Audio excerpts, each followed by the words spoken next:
the story you are about to hear is true.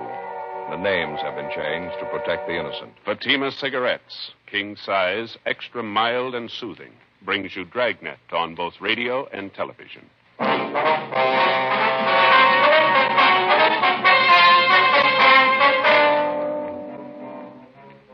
You're a detective sergeant. You're assigned to homicide detail. An unidentified man is abducted from a downtown street. The scene is checked where the man was reported taken.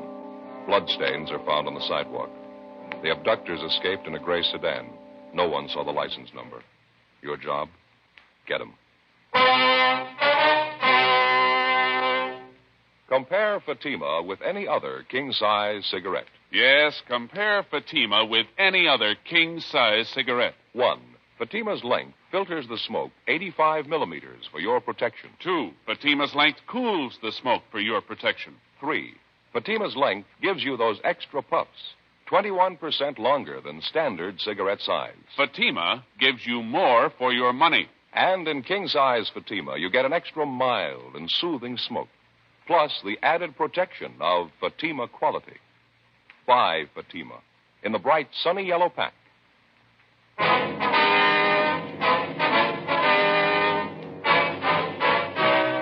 Dragnet, the documented drama of an actual crime. For the next 30 minutes, in cooperation with the Los Angeles Police Department, you will travel step by step on the side of the law through an actual case transcribed from official police files. From beginning to end, from crime to punishment, Dragnet is the story of your police force in action. It was Monday, March 18th. It was overcast in Los Angeles. We were working the night watch out of homicide detail. My partner's Frank Smith. The boss is Captain Lorman. My name's Friday. It was 6:48 p.m. when we got to the corner of 11th and South Pierce Street, the 797 Club. Sorry, no more service tonight. Closing up. Your name, Leon Morley? Yeah, I can't serve you any drinks, so closing up. Police officers, Mr. Morley. I'd like to talk to you a minute, if you don't mind. Oh, I'm sorry. I thought maybe you were after a drink. We were just talking to the officers in the radio car up the street, the car that answered the call out here tonight. They told us you were one of the people who saw what happened. Well, yeah, I guess I did. I saw part of it anyway. Lousy deal. Kind of thing makes your ulcers pop. That's why I'm closing down early, going home. We're following through in the investigation, Mr. Morley. I'd like to have you tell us everything you know about it, if you would, everything that you saw. I told the cops in the radio car everything I know. It was about 6 o'clock, and I heard this big commotion out in the street. I didn't know what it was. Sounded like somebody was hurt. I went out and took a look. Marie in the beauty shop next door, she was outside rubbernecking, too. She saw as much as I did. You talked to her? Yes, sir, we have. She wasn't too clear on some of the details. Maybe you can straighten it out for us. I'm glad to if I can. What do you want to know? You mind telling us in your own words just exactly how it happened? I mean, how you saw it? Well, there's not an awful lot to it. I was working behind the bar here, and it was around 6 o'clock, like I say, maybe a couple of minutes after. I was just fixing up a round of drinks for some fellas when I heard this noise outside. Yeah. Didn't know what it was at first. It sounded like somebody screaming, like they were hurt. You said you heard this commotion outside the bar about 6 o'clock. Yeah, that's right. Well, I didn't go out right then. I finished mixing the round of drinks.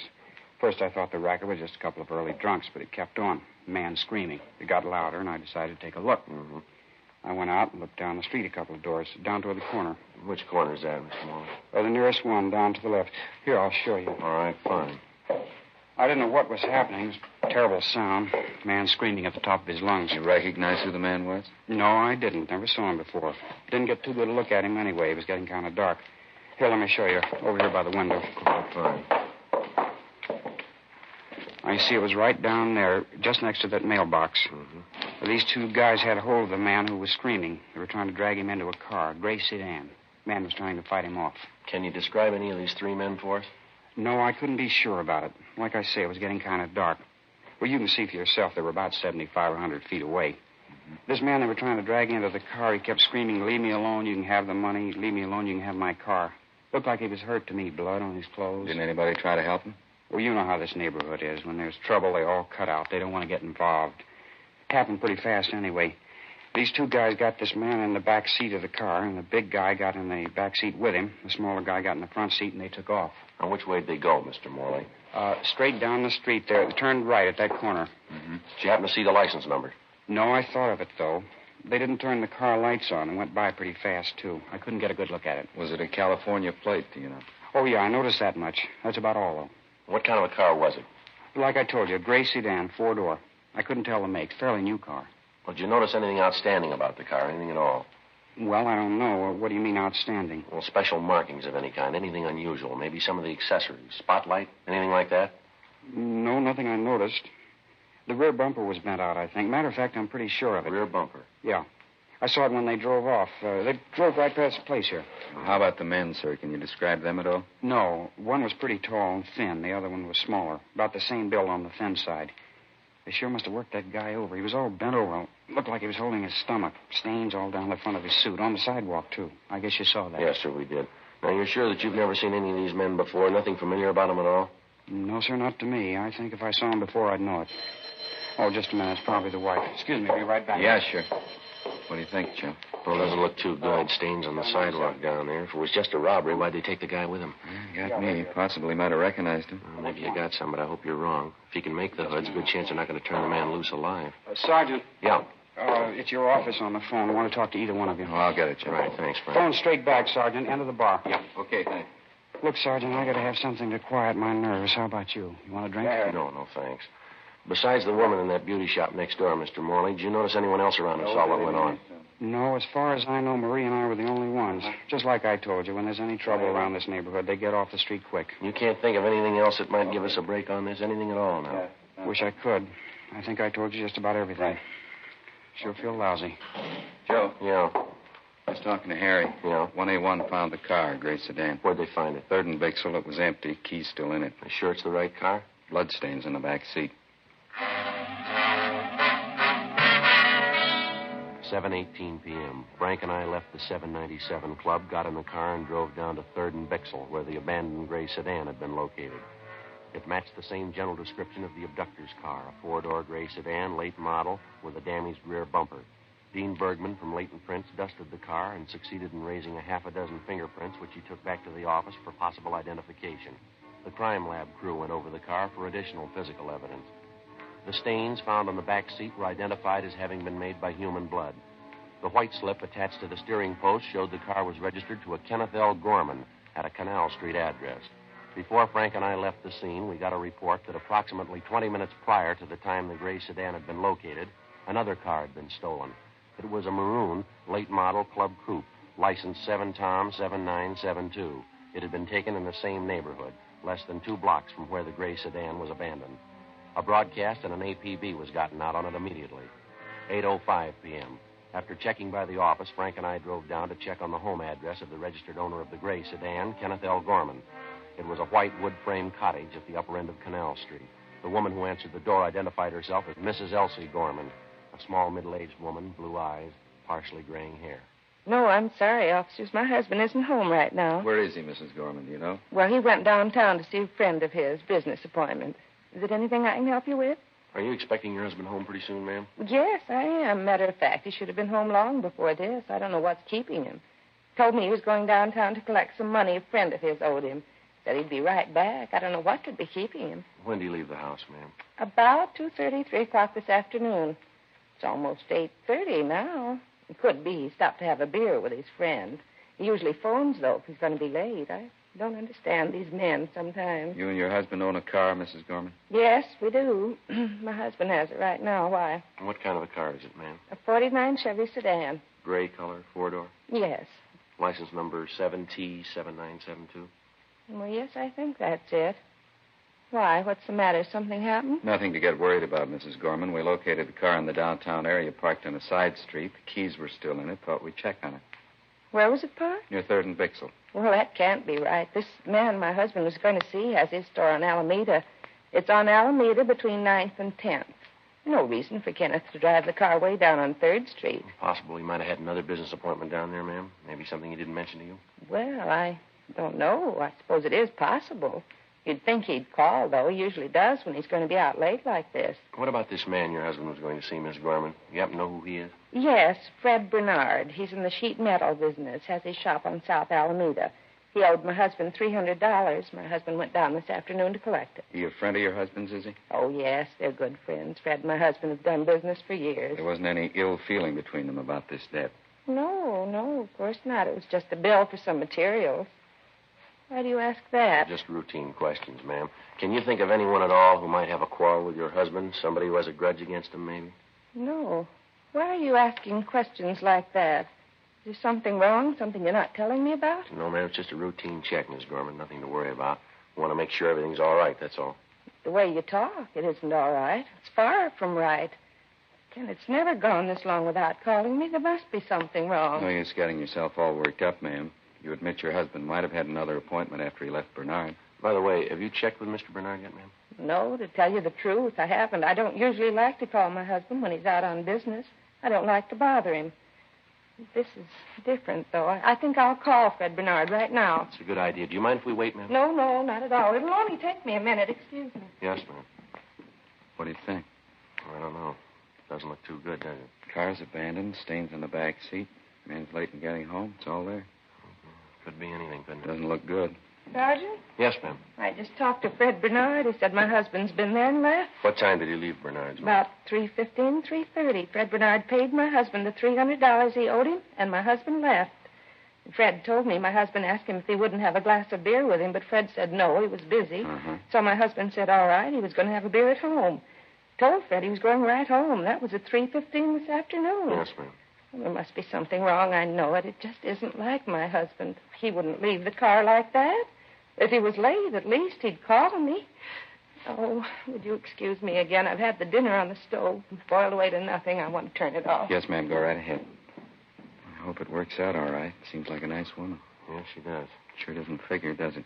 He's had plenty of time to get home. No reason why he shouldn't be here by this time. Well, I can think of two. Yeah? An empty car and $300.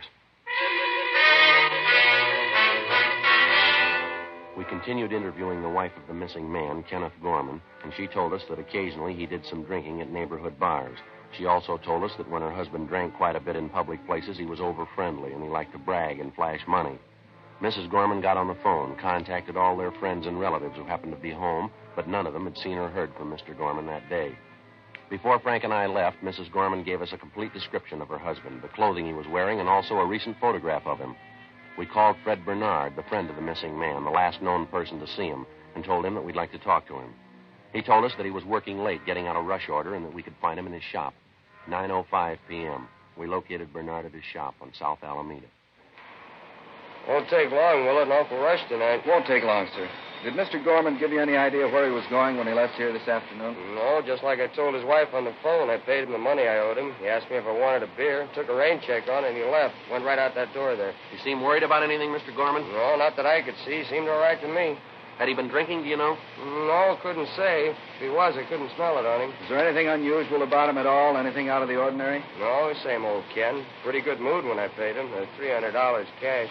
He's all dressed up. I guess you might call that unusual. How do you mean unusual? Well, Ken's like me. Working man, not much of a dresser. Usually find him in working clothes. I think it's the second time I ever saw him in a suit. A new one, too. Looked nice on him. He didn't give you any indication at all where he might be going, did he? No, he just collected his money and went out. I thought maybe he was going home. What did Miss Gorman tell you? Didn't you have any idea where he is? No, sir. She told us he came down here to collect some money. She expected him right home.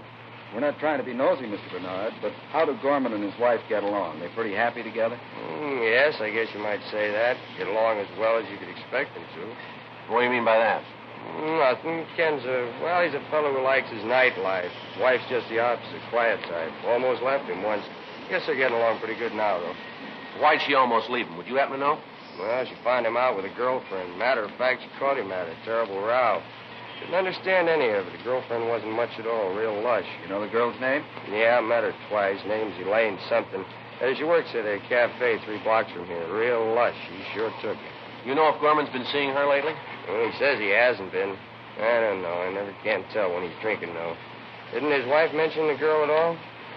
No, I guess she wouldn't.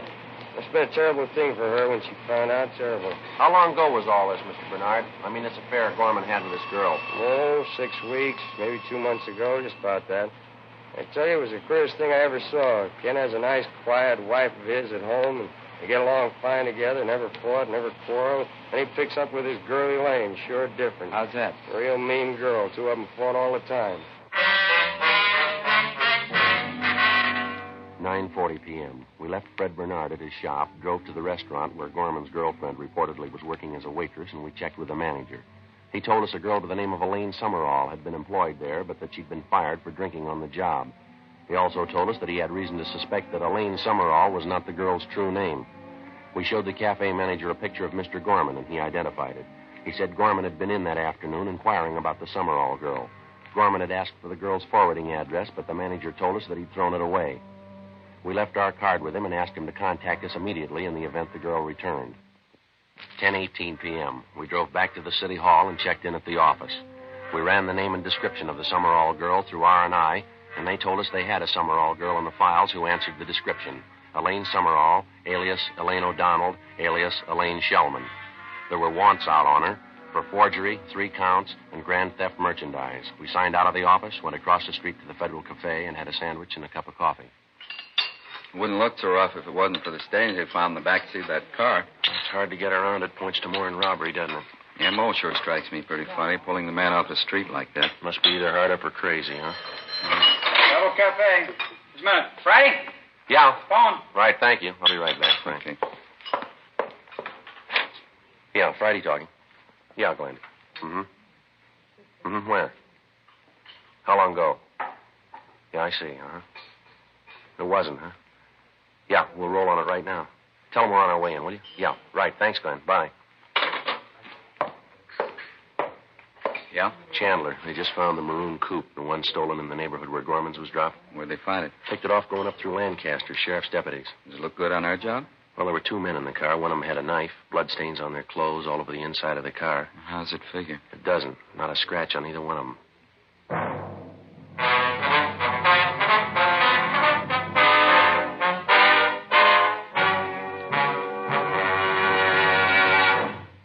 You are listening to Dragnet, authentic stories of your police force in action. Friends, because of its quality, its extra mildness, its better flavor and aroma, more smokers coast to coast are switching to king-size Fatimas every day. Yes, more smokers coast to coast are finding that in Fatima, the difference is quality. Now, here's the practical way to prove Fatima quality yourself. Compare Fatima with any other king-size cigarette. 1. Fatima's length filters the smoke 85 millimeters for your protection. 2. Fatima's length cools the smoke for your protection. 3. Fatima's length gives you those extra puffs, 21% longer than standard cigarette size. Fatima gives you more for your money. And in king-size Fatima, you get an extra mild and soothing smoke, plus the added protection of Fatima quality. Remember, more and more of your friends are switching to king-size Fatimas. Compare them yourself. King-size Fatima, extra mild and soothing, plus the added protection of Fatima quality. Look for the bright, sunny yellow pack. Buy king-size Fatima.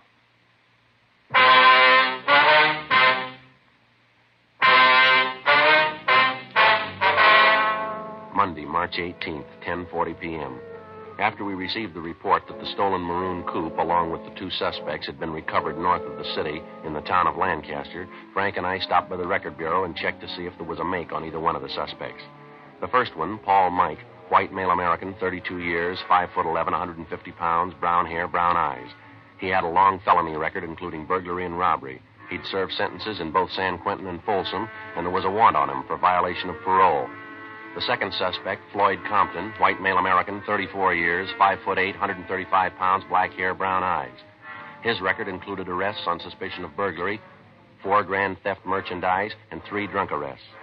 He was a petty thief known to us as a shoplifter. He'd never served time in a penitentiary. 10:55 p.m. Frank and I, with identifying photographs of the 2 suspects, left the city and drove north. We checked in at the Lancaster Sheriff's Office substation. Captain Walker Hannon briefed us on the details of the arrest, and then he showed us back to the cell block where the 2 suspects were being held. He told us neither of the men had been questioned because the officers there weren't acquainted with the facts of the case. He also informed us both men had been separated from the time of their apprehension. Captain Hannon had Paul Mike taken from his cell, and he was brought to the captain's office where we started to question him. It went slow. I don't think I understand you, Sergeant. What's all the excitement about? You can answer that better than we can, Mike. Answer what? What do you want to know? The car, Mike, the blood stains. What about them? A little unusual, wouldn't you say? I don't know anything about any blood stains. If they're in the car, I don't know how they got there. It isn't my car. Yeah, we know that. What about the stains in your clothes? Well, I don't know. We were sitting in the car there. Maybe the stains rubbed off on us. You got a cigarette? Only one thing wrong with that story, Mike. The stains are on the wrong side of you. All right, so I had a fight. Got hit in the nose. What's that, a law against it? I got a hunch, Mike. Yeah? You're lying. Where'd you get that car? I told you where I got it. Me and Compton were bumming a ride on San Fernando Road. This spook came along in the maroon coupe and gave us a ride. A couple of miles this side of Lancaster, he stopped the car and got out. Said he'd be right back. Walked right out into the desert. That right? Yeah. Waited for him to come back. Waited a long time. Honked the horn, yelled for him. We finally gave it up. Matter of fact, Compton and me got a little scared. Thought maybe the car was stolen. I didn't want to get caught in a hot car. I'm an ex-con. I couldn't stand the heat. The truth, I'm squaring with you. What about the money, Mike? Huh? The money.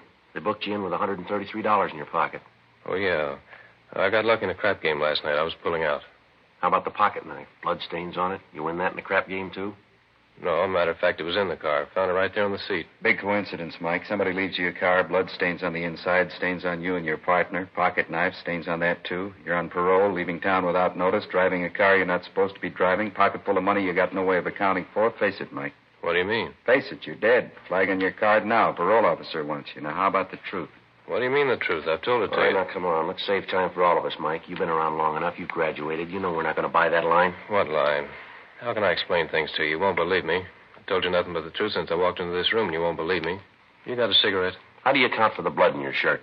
I told you I had a fight. Guy hit me in the nose. Happened right down there in L.A. You can check it. Where did it happen? Bar, downtown. There's a lot of bars downtown. Place on South Pierce. I go there sometimes. What's the name of it? 797 Club. Ask anybody in there. You said it happened tonight? Yeah, about 8 o'clock. Just before we cut out. Guy hit me right on the nose. Real rough one.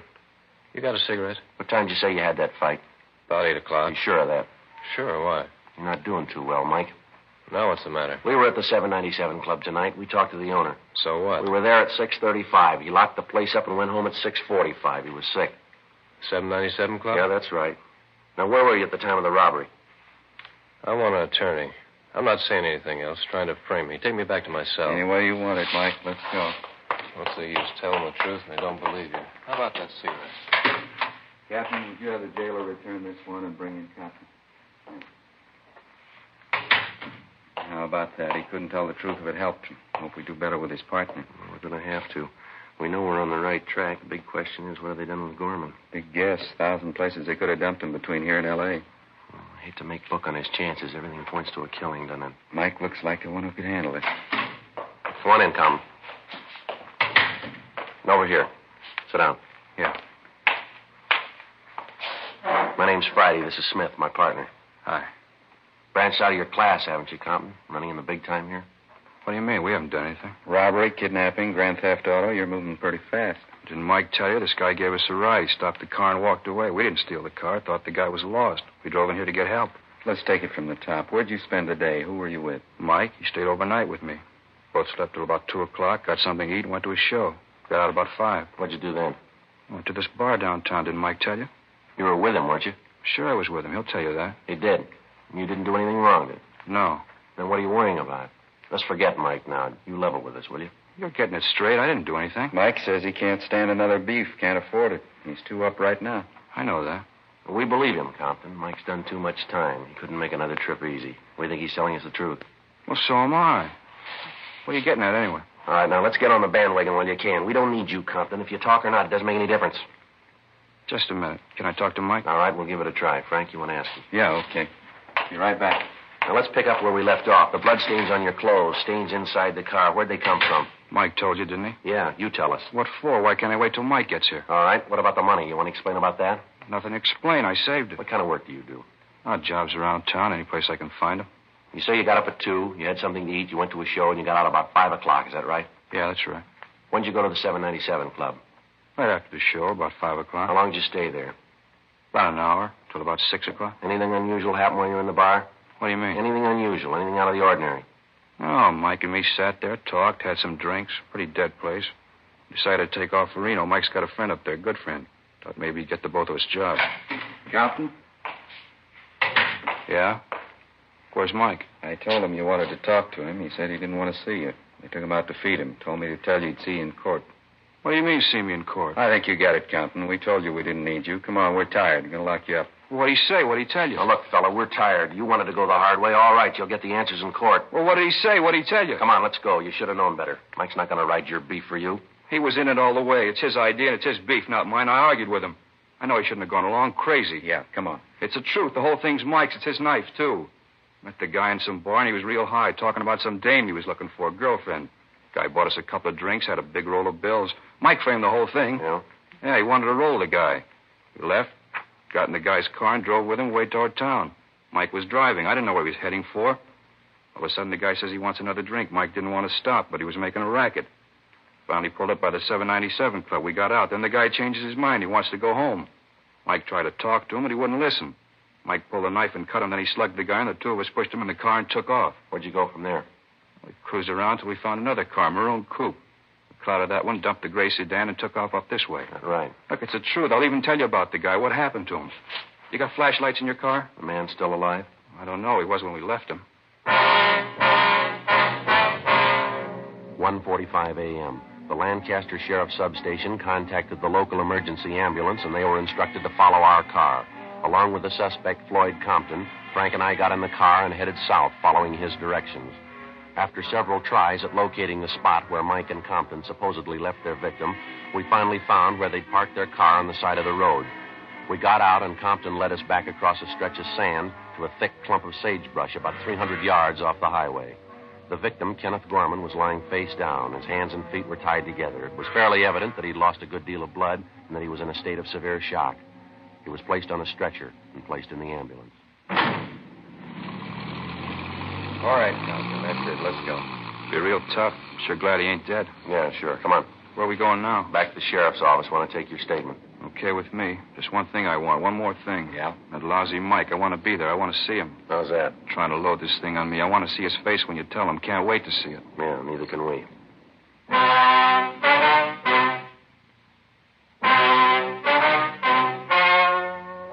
The story you have just heard was true. The names were changed to protect the innocent. On July 12th, trial was held in Superior Court, Department 84, City and County of Los Angeles, State of California. In a moment, the results of that trial. And now, here is our star, Jack Webb. Thank you, George Fenneman. Friends, once again, I'd like to ask you to compare Fatima with the king-size cigarette you're now smoking. When you do, I'm convinced that you'll agree that king-size Fatimas do give you more for your money.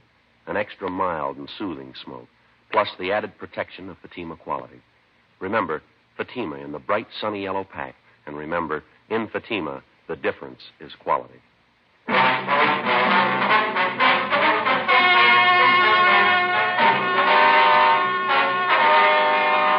Paul Mike and his accomplice, Floyd Compton, were filed on for violation of Section 209 of the Penal Code, kidnapping for the purpose of robbery, and Section 211 of the Penal Code, robbery in the first degree.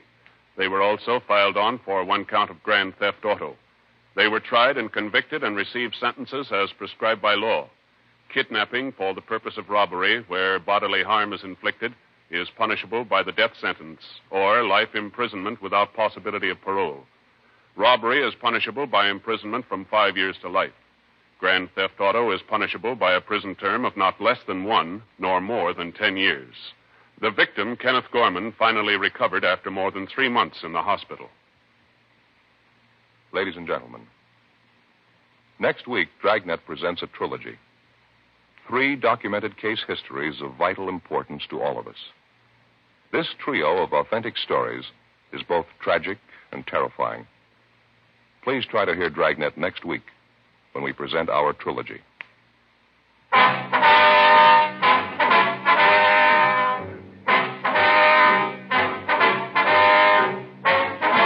You have just heard Dragnet, a series of authentic cases from official files. Technical advice comes from the Office of Chief of Police W.H. Parker, Los Angeles Police Department. Technical advisors Captain Jack Donahoe, Sergeant Marty Wynn, Sergeant Vance Brasher. Heard tonight were Vic Perrin, Virginia Gregg, Sam Edwards. Script by Jim Moser. Music by Walter Schumann. Hal Gibney speaking. Ladies and gentlemen, you may now read Dragnet every day on the comic page of your favorite newspaper. Please consult your local daily paper.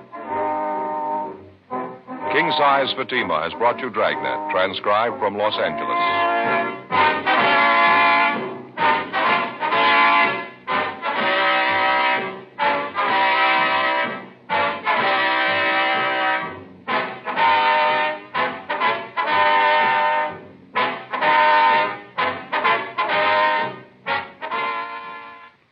Adventure is yours tonight with Counter Spy on NBC.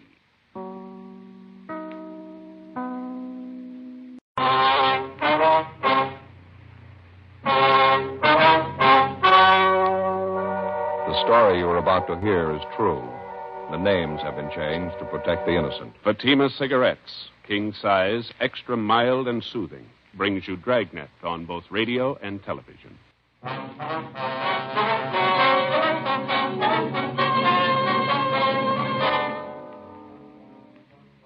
You're an investigating sergeant. You're assigned to Traffic Division, AID. Death and tragedy is forecast for the people of your city. You don't know who the victims will be. You don't know how many there will be.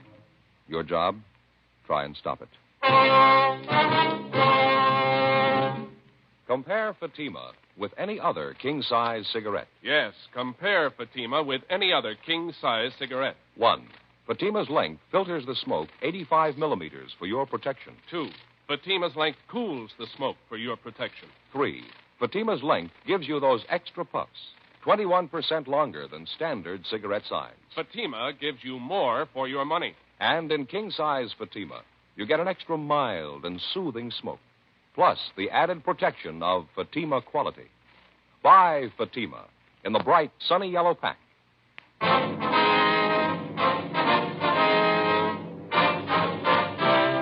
Dragnet, the documented drama of an actual crime. For the next 30 minutes, in cooperation with the Los Angeles Police Department, you will travel step by step on the side of the law through an actual case transcribed from official police files. From beginning to end, from crime to punishment, Dragnet is the story of your police force in action. It was Thursday, July 3rd. It was warm in Los Angeles. We were working the night watch out of Traffic Division, accident investigation. My partner's Frank Smith. The boss is Deputy Chief Caldwell. My name's Friday. I was on the way back from the scene of the accident, and it was 9:42 p.m. when I got to Georgia Street Receiving Hospital, second floor, treatment room 5. Joe? Hi. How's it going? Not too good. How are they? Bad, all 4 of them. Girl who was riding in the front seat, both legs crushed. Oh, no. Talking to Doc Hall, nothing he can do. Going to have to amputate. It's a shame. All the parents been notified? Yeah, they're on their way down now. Cigarette? Yeah, thanks.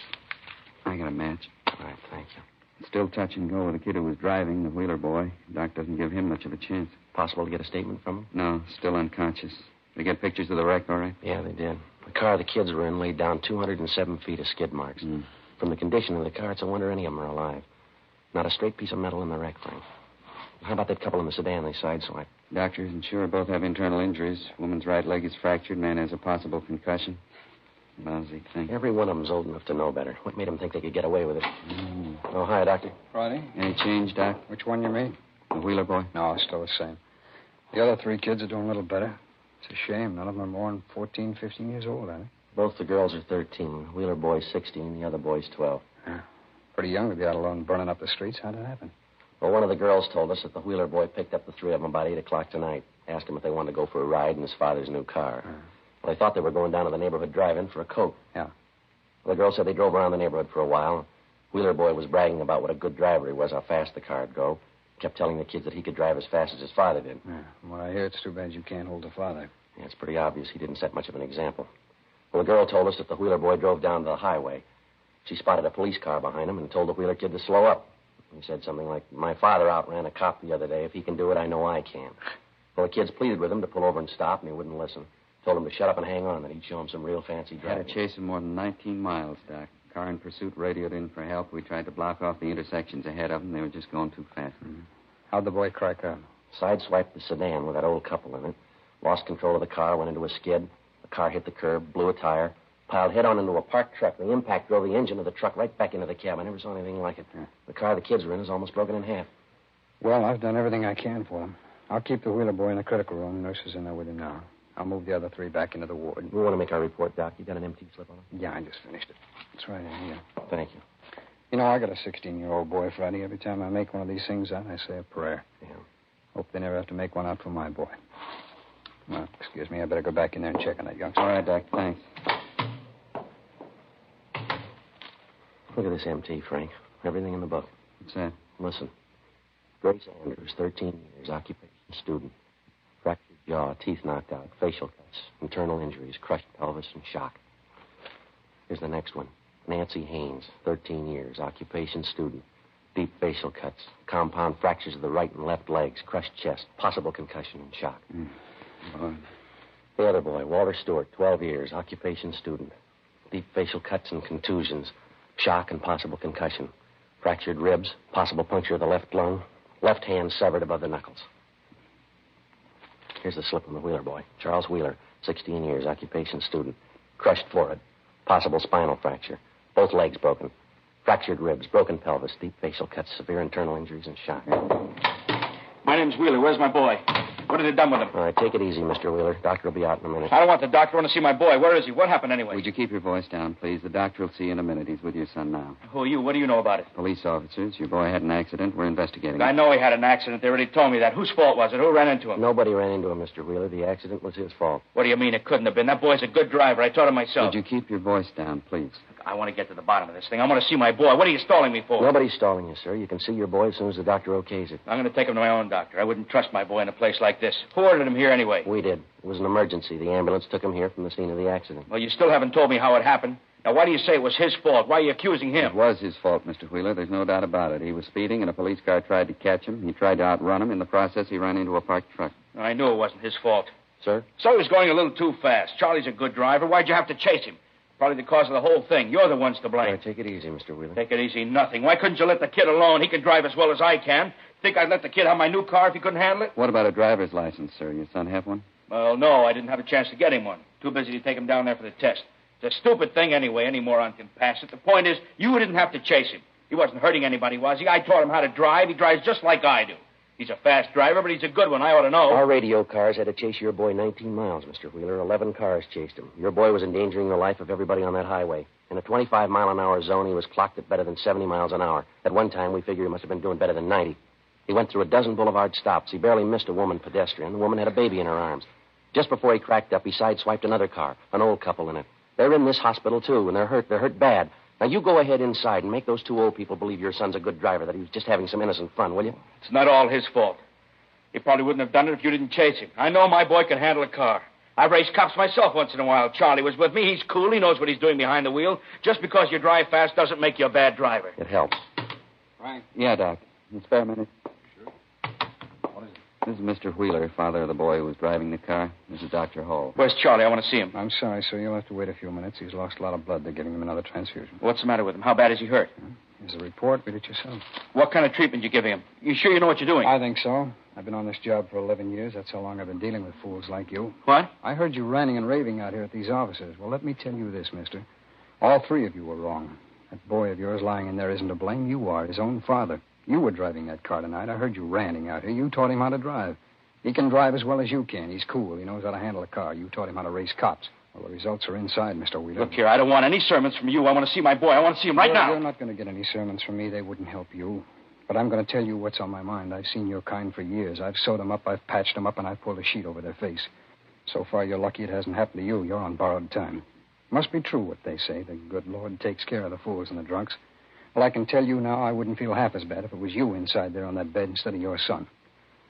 Oh, when are people like you going to learn? When are you going to learn? I came down here to see my son. You're not impressing me a bit. Well, then maybe you ought to come down here some weekend, some holiday. Maybe that'd impress you. You stand inside that treatment room with me and watch them come over that table. A lot of them come in married and go out widowed, all kinds, all ages. They pull them out of the wrecks and they drag them in here and they expect miracles from us. They're battered, broken, and some of them you have to look twice because it's hard to tell they're human beings. You know who's responsible, Mr. Wheeler? You know who? Arrogant, egotistical, good, fast drivers like you. Well, I'm sick of you, Mr. Wheeler. I'm sick of the whole rotten, stupid mess. I'm sick of fools like you. Dr. Hall? Yeah. See you a moment, please. Yeah, all right. Sure makes himself out an expert, doesn't he? He preaches to everybody who comes in here? No, matter of fact, he's usually pretty quiet. Well, what's the matter with him? Get out of the wrong side of bed? Maybe this will explain it. He's got a 16-year-old boy of his own. Well, what's he beefing about? It's my kid that's hurt, not his. Every kid he treats is his. Mr. Wheeler. Is it all right? Can I see Charlie now? Yeah. Thanks. I'm sorry about everything, Doctor. I really am. I'm sorry. So am I, Mr. Wheeler. Your boy's dead. When George Wheeler recovered from the initial shock of his son's death, we told him it was necessary that the body be removed to the county morgue where an autopsy would be performed the following day. After that, his son's remains would be available to a mortuary of the family's choosing. Frank and I drove back to the office where we filed a 311 dead body report on 16-year-old Charles Wheeler. After that, we called the coroner's office and notified them to pick up the body at Georgia Street Receiving Hospital. 10:35 p.m. We left the traffic division garage and went back on the air. We were cruising the central area. 10:53 p.m. We got the call. Aliso and Spring, ambulance follow-up, victim of a hit-and-run driver. We were within a block of the call. Must be it up ahead, Joe, on the corner. Oh, yeah. You can pull up any place right here, I guess. Mm-hmm. All right, come on. Slide out my side. Yeah. Let us through, please. Police officers, excuse me. Pardon me. I wonder if I can get through here, please. Excuse us. Doctor? You fellas doctors? No, we're police officers. Oh, yeah, I see. Where's the ambulance? Be here in a minute. How'd it happen? The old man was trying to cross the street. A bus hit him. Oh, look at him. Terrible, poor old guy. You work around here? Yeah, I sell papers right over in that corner over there. My name's Harry Johansson. You want me for a witness? Frank, get his name and address, will you? I'll check the old man. Yeah, right. All right, now don't move around, Dad. Don't try to get up. The ambulance will be here in a minute. I'm hurt bad. Terrible pain in my back. Your legs hurt you, Dad? No, I don't feel a thing in my legs. It's just my back. I got a terrible pain. What's your name? Clyde Logan. Where do you live, Dad? Over there, just up in the corner. Apartment 37. Hey, could you go over and see Leona, see if she's all right? She's going to be awful worried. Yeah, we'll take care of it. You been drinking, Dad? Well, just a nightcap. The doctor said I ought to have a glass of port every night. I was just on the way home when it happened. Oh, my back. You sure it was just a glass of port, Dad? Yeah, that's right. I never touch anything but that glass of port before I go to bed. Say, would you please send somebody to see about Leona, apartment 37? She's going to be awful worried. Yes, sir. We'll take care of it. Oh, this feels terrible. I got to get up. Help me up, will you, officer? All right. You sure you feel up to it, Dad? I don't know. It's an awful pain in my back. I know I'm not supposed to move till the ambulance gets here, but maybe it'll go away if I stand up. All right, sir. Here you go. Easy now. Frank, see you a minute? Yeah. Cancel the ambulance, will you? We won't need it. Cancel it. Call the wagon. Yeah, all right. I'm going to get help, Sergeant. Are they coming for me? Yeah, you're going to get help, Dad. It's on the way. I come to the corner here and I started to cross over. And what do you think? Right out of nowhere, this big red bus come up the street. It must have been going 60. He hit me and kept right on going. I thought for a minute there I was gone for sure. Did you say it was a big red bus? It's red or blue. What's the difference? They run me down. Oh, look at that. Get the ambulance quick. Look at that. What's that? My shirt front here. Look, it's all red. It's blood. Get some help. I'm bleeding to death. Get some help. Oh, there's a sharp pain in my ribs. Let's take your coat off here. That's the idea. That's better. The pain's gone now. Yeah, well, I don't know what your blood type is, Dad, but you're bleeding port wine. Oh, no. Worse than you thought it was, Dad. You broke your bottle of port. It's all wrapped up in papers, too. It's a wonder how it happened. Just look at my brand new shirt, all that good wine. Joe? No, I canceled the ambulance, called communications for the wagon. What's the score? Say, would you please send somebody up to my place to see Leona? It's apartment 37, building right up in the corner. Please look after Leona. Yeah, we'll tell her, Dad. Oh, say, when you see her, would you please give me this? What's this? Piece of liver. Leona just loves liver. I didn't know you were married, Clyde. When did that happen? I'm not married. Well, then who's Leona? That's my cat, the best friend I got in the world. Say, where's the ambulance? No, there's not going to be any ambulance, Dad. We got a car coming instead. Listen, I'm a sick man, Sergeant. I need an ambulance. You're a hit-and-run victim every time you get enough port wine, Dad. I don't know what you mean. It's a glass of port every night. That's all I ever take. What time do you think it is now? Time? I don't know. I went over to Jack. It's about 8 o'clock. Must be 8:15, 8:30. Why? It's 10 minutes past 11, Dad. You're overdue. I get it, Joe. What's the pitch? Don't you know him? Clyde Logan. Got an arrest sheet as long as your arm. Somebody down at Central tagged him with the name Hit and Run Logan. He's a town character. Well, what's the idea of the hit and run story? Oh, he likes attention. Every time he gets loaded, he likes to ride in an ambulance with the siren wide open, so he lays down in the street, pretends he's been hit. I see. Every city's got at least one of them, I guess. Some of them turn in fire alarms. Some of them confess to murder. Some of them just beat their wives. Clyde likes to be a hit-and-run victim. Say, what are you going to do? You're going to lock me up? No choice, Dad. Oh, I suppose not. Say, would you talk to the jailer and see if I could get my old job back? I mean, you know, anything in the kitchen. I like to work in the kitchen. Yeah, all right, we'll talk to him. And now, just one more thing. Yeah? Would you go see Jackie Martin for me? Place right up the street there. You know, you see the sign there? Yeah, uh-huh. Jackie's old-time wine shop. That's the place. Well, you go in there and you ask for Jackie. You tell him that I sent you. See, you can say that he's not going to get any more of my business. You tell him I won't even pay him what I owe him. Well, what's the matter, Dad? Why are you mad at him? Well, I got good enough reason. All the trade that I've given him and all the money I spent there, a double-crosser. You can't keep customers that way, and he'll find that out. What do you mean, Dad? Well, look, right here on the sidewalk. Yeah? Jackie Martin, him and his cheap bottles.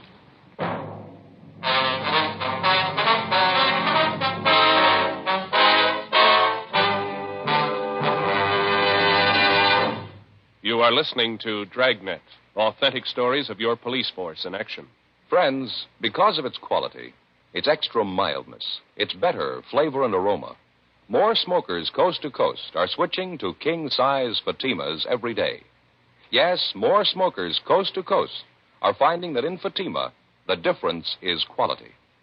Now, here's the practical way to prove Fatima quality yourself. Compare Fatima with any other king-size cigarette. 1. Fatima's length filters the smoke 85 millimeters for your protection. 2. Fatima's length cools the smoke for your protection. 3.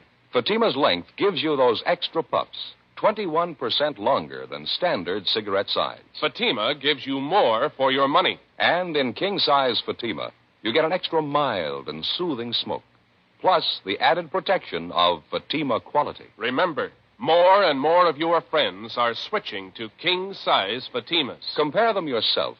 King-size Fatima, extra mild and soothing, plus the added protection of Fatima quality.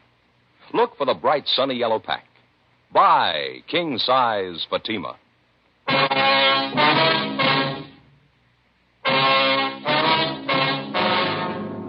Thursday, July 3rd, 11:30 p.m. There was still half an hour to go before the July 4th weekend even started. But in the last 7.5 hours, Central Traffic had answered 13 major accident calls. 4 of them were fatalities. If it was any indication of the next 72 hours, the 4th of July weekend was due to spell death and tragedy for more people than we figured. 12:10 a.m., we received another ambulance follow-up call, this time at 11th and Georgia.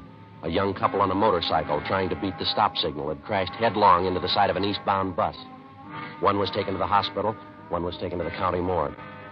12:20 a.m. After taking care of the necessary reports, we impounded the motorcycle. The next half hour was fairly quiet.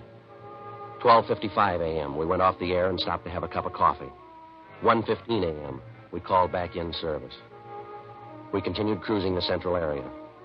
At 1:48 a.m., 12 minutes before quitting time, we got a call for Wilshire and Toberman Street, an ambulance follow-up, city property damage, motor officer.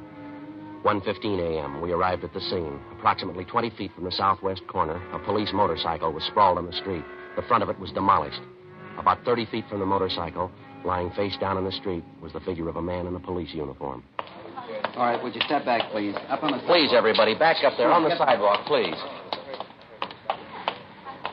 Help me. Please. All right, don't try to move, fella. It's Bryant.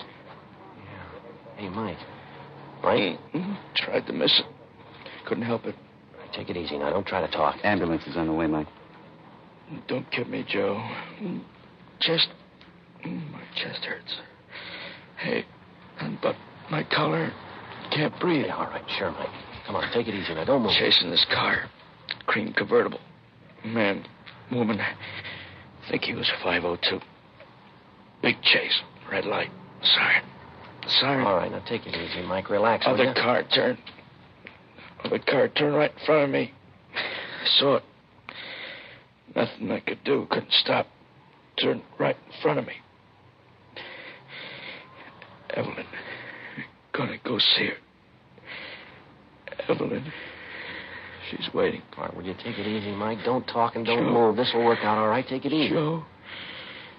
Evelyn. Evelyn. Joe. Hey, Mike. Mike. Joe, got a coat here. Slip it under his head. It'll be more comfortable. No, he doesn't need it, Frank. He's comfortable.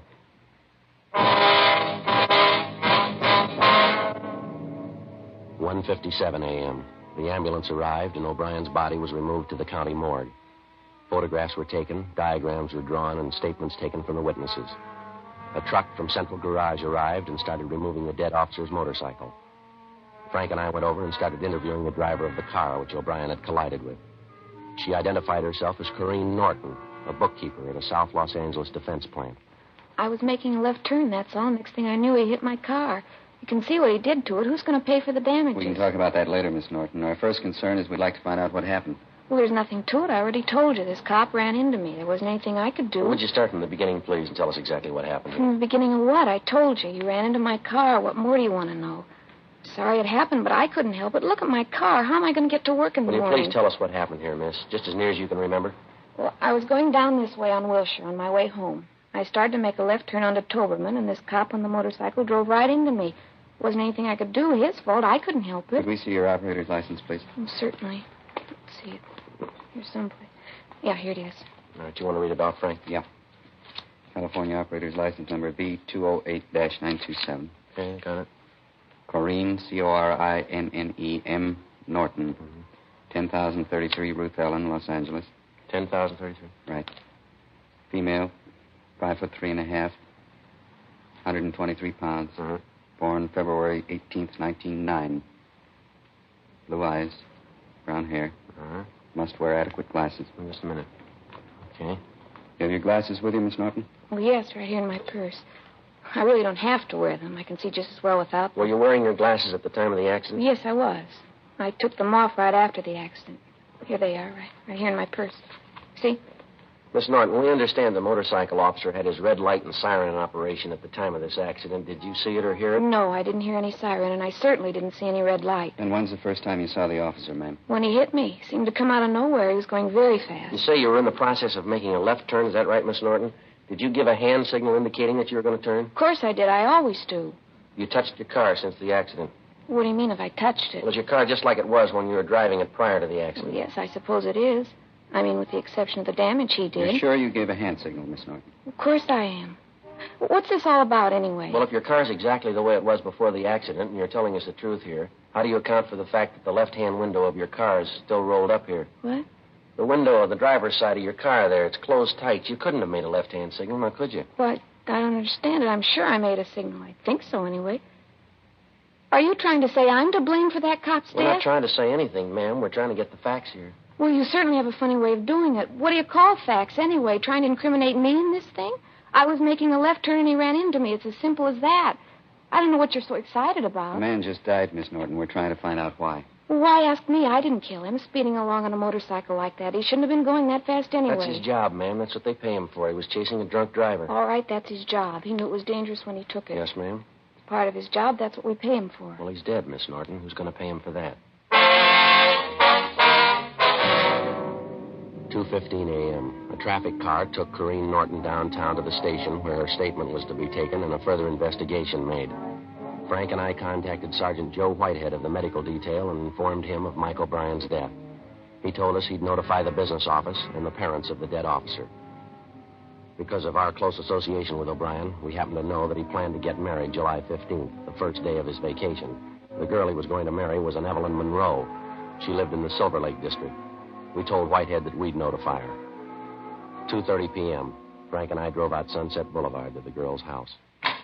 Oh, hi, Frank. Joe. Oh, I... Is Mike with you? Well, no, he isn't, Evelyn. Well, come on in. Have some coffee. I'm just waiting for Mike. All right, thank you. Guess Mike's a little late tonight. Come on in. How do you like your coffee? Cream and sugar? Mike will be all right, thanks. Both of us. Look at the dining room table. Pretty nice, isn't it? Yeah, Evelyn, it's very nice.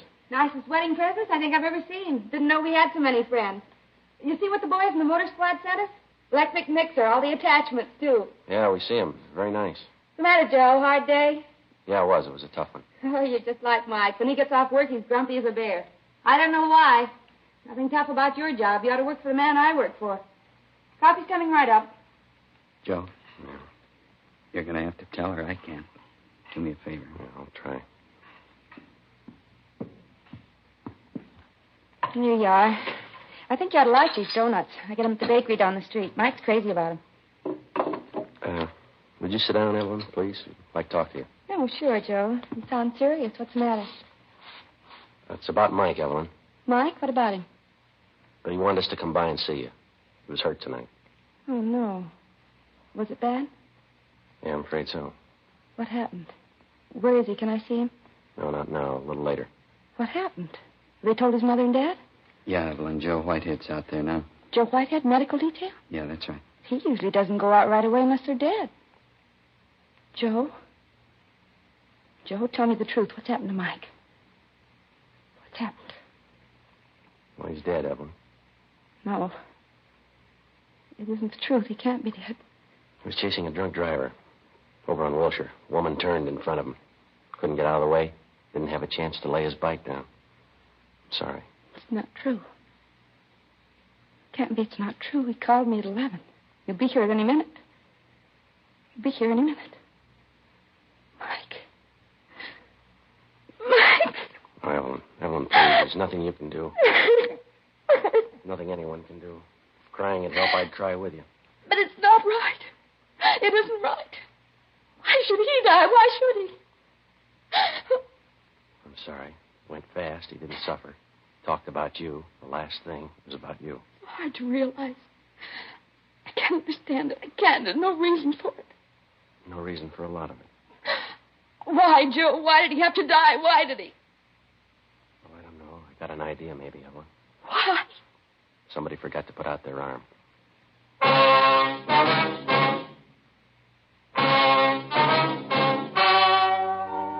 The story you have just heard was true. The names were changed to protect the innocent. On October 2nd, an inquest was held at the county morgue, city and county of Los Angeles, state of California. The coroner's jury returned a verdict of excusable homicide in the death of motorcycle officer Michael O'Brien. In a moment, a word about another trial. Now, here is our star, Jack Webb. Thank you, George Fenneman. Friends, I know a lot of you listeners have taken my advice and switched to Fatima's. Now, if you haven't, how about comparing Fatima this weekend for sure? You see, Fatima quality stands out by comparison. And that's why I ask you to try Fatima's. Compare them with the king-size cigarette you've been smoking. You'll find Fatima's give you more for your money. An extra mild and soothing smoke, plus the added protection of Fatima quality. Remember, king-size Fatima's in the bright, sunny yellow pack.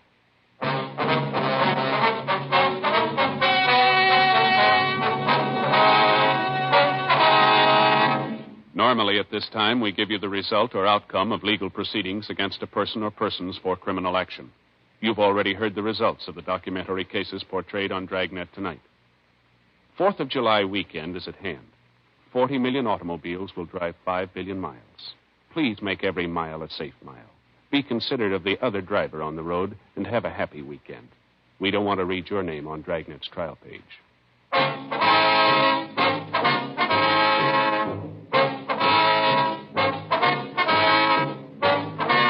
You have just heard Dragnet, a series of authentic cases from official files. Technical advice comes from the Office of Chief of Police W.H. Parker, Los Angeles Police Department. Technical advisors Captain Jack Donahoe, Sergeant Marty Wynn, Sergeant Vance Brasher. Heard tonight were Vic Perrin, Stacey Harris, Vic Rodman.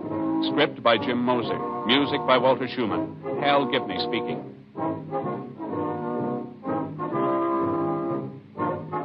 Ladies and gentlemen, you may now read Dragnet every day on the comic page of your favorite newspaper. Please consult your local daily paper. King Size Fatima has brought you Dragnet, transcribed from Los Angeles. Yes, adventure is yours tonight with Counter Spy on NBC.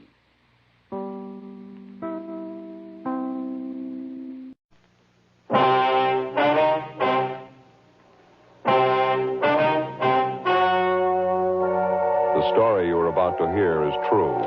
The names have been changed to protect the innocent.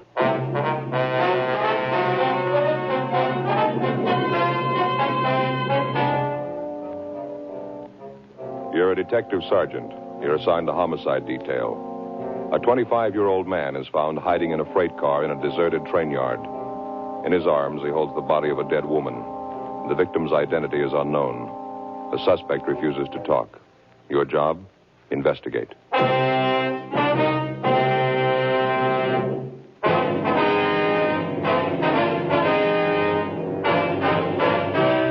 Dragnet, the documented drama of an actual crime. For the next 30 minutes, in cooperation with the Los Angeles Police Department, you will travel step by step on the side of the law through an actual case transcribed from official police files.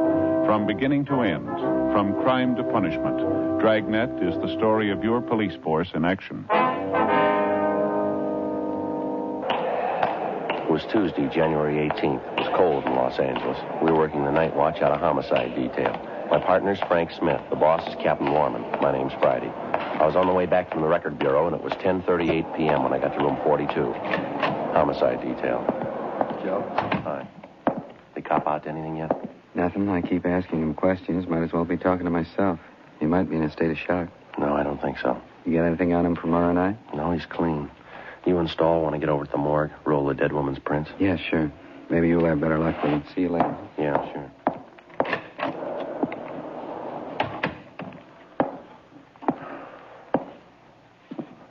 Here's your driver's license, Gordon. Better put it back in your wallet. Gordon, put it back in your wallet. Now, look, son, I don't think you're helping yourself much by keeping quiet. There's a lot of explaining to be done here, and I'm afraid you're the only one who can do it. Gordon? All right, son, it's just a matter of time. You're going to have to tell somebody sooner or later. Why won't you tell us now? Come on, what do you say? Well, look, son, I'll tell you the truth. I don't get the reasoning behind all this. We know there's nothing wrong with you. We know you can talk all right. You talked to the officers in the radio car who brought you in. You know as well as I do, you're going to have to explain what's happened here. You're going to have to explain that dead body. You want to get it over with now? Look, Gordon, if you didn't kill the woman, you haven't anything to worry about. And if you did, we're going to find out anyway. Who was the woman, Gordon? Will you tell me that much? What's her name? You know her very long? Did you know her very long? What was she to you? Do you want to tell me that? She's a fairly middle-aged woman in her early 50s, I'd say. Is that about right? Was she your mother, Gordon? Older sister, maybe? Any relation at all? What's the matter, son? You feeling sick?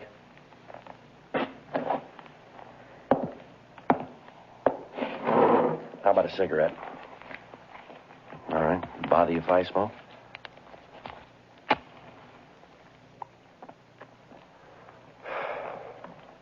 I hope you haven't got the idea we're trying to trick you into anything, Gordon. We've got a dead woman on our hands here. We've got to find out why she's dead. Now, what do you say? No use looking up at the clock, son. We're stuck here till we find out about that woman. That goes for both of us.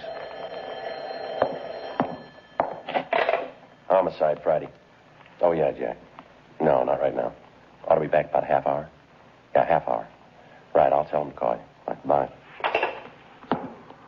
I got an idea, Gordon. Might help to set your mind at ease.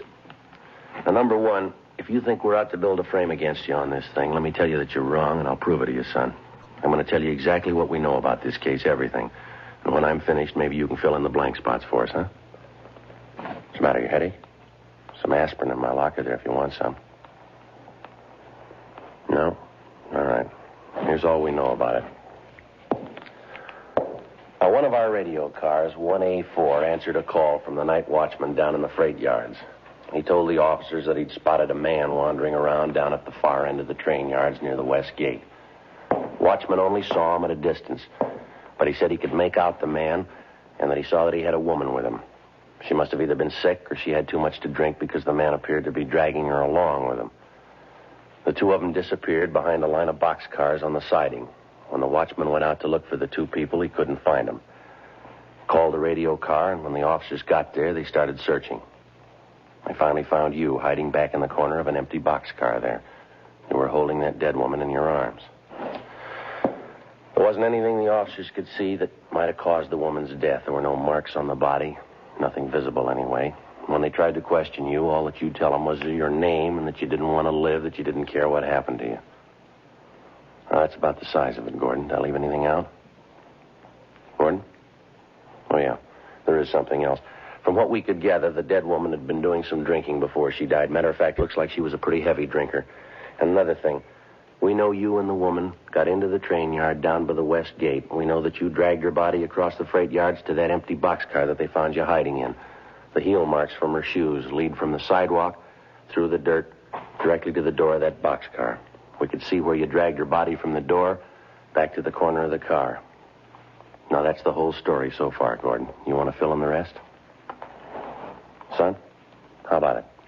Who is the woman?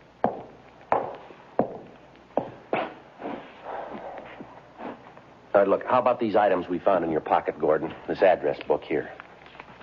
Is this a woman's name in here? Or this handkerchief with a lipstick on it? Were you out with another girl tonight? Were you, son? If you were, it might help to tell us who she is. Do you hear me, son? How about this lady's ring you had in your pocket? Name Elizabeth engraved on the inside. Does that tie in at all, Gordon? Who's it belong to? Homicide Friday. Oh, yeah, Frank. You get an ident on her? Mm-hmm. Hoffman. 2 N? Right. You going out there now? Okay, take O'Donnell with you, huh? Right, let me hear from you. What? No, not yet. No. All right, bye. That was my partner, Gordon. The officer who was in here with you. They took the dead woman's fingerprints. They've got her identified, son. It's Elizabeth Hoffman, age 52 years, music teacher. Last known address, 5473 6th Avenue. They're on their way out there now to check it. All right, relax, Gordon. That window doesn't lead anywhere. Now, you want to take another look at this ring? You got a fair idea that it means something, Gordon. They examined the dead woman's hands. They know she was wearing a ring recently. Her name's Elizabeth Hoffman. Name Elizabeth engraved inside this ring. Now, look, boy, we're going to get the answer sooner or later. How about it? What were you doing with this ring in your pocket? Now, let me tell you something, young fella. I don't know what's bothering you, but whatever it is, we're going to find it out. Now, get it through your head. You're in a bad spot. If you're not interested in helping yourself, then neither am I. The monkey's on your back. You're going to have to help scratch it off. Now, get with it. What's it all about? All right. Let's have your driver's license. Come on, get it out. All right, I'll take it. Gordon John Miller, 2055 Malcolm Avenue, Los Angeles.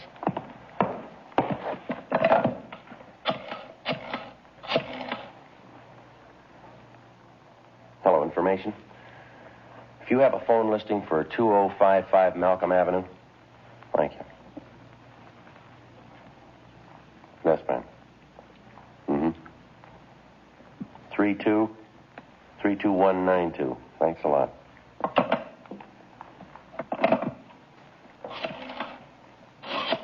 Put the phone down. You ready to tell us? No, I won't tell you. All right, any way you want it, Gordon. You can't call them. I won't let you. You can't call them. All right, take it easy. They can't tell you. They don't know. Give me the phone. Right, You sit can't. down. I said sit down. If you won't answer the questions, we'll find somebody who will. Give me your wrist. Now, sit still. Now, the sooner you get it through your head you're not here on a traffic ticket, the better. You're going to stay cuffed to that chair till we're ready to book you. I'm sick of treating you like a baby. They can't tell you. They don't understand. They can't tell you. They can't be any worse than you. Now, sit still there.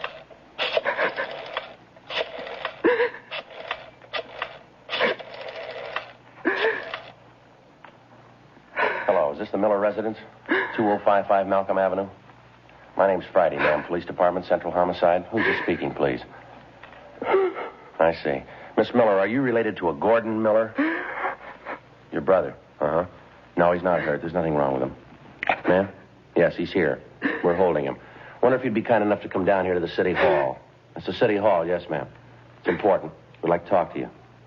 No, as soon as possible. Yeah. You can get in through the Main Street entrance. Main Street, M-A-I-N. It's room 4242 on the main floor. Just ask for Friday. That's my name. All right, thank you. Goodbye. It's your sister, Lillian. She's on her way down, Gordon. It's not going to help. She doesn't know. None of them know. Who's them? You mean your family? You shouldn't have called. They don't know about it. They can't tell you. Why did you have to call? You know why, Gordon. We gave you plenty of chance to tell us yourself. The answers have to come from somewhere. What answers?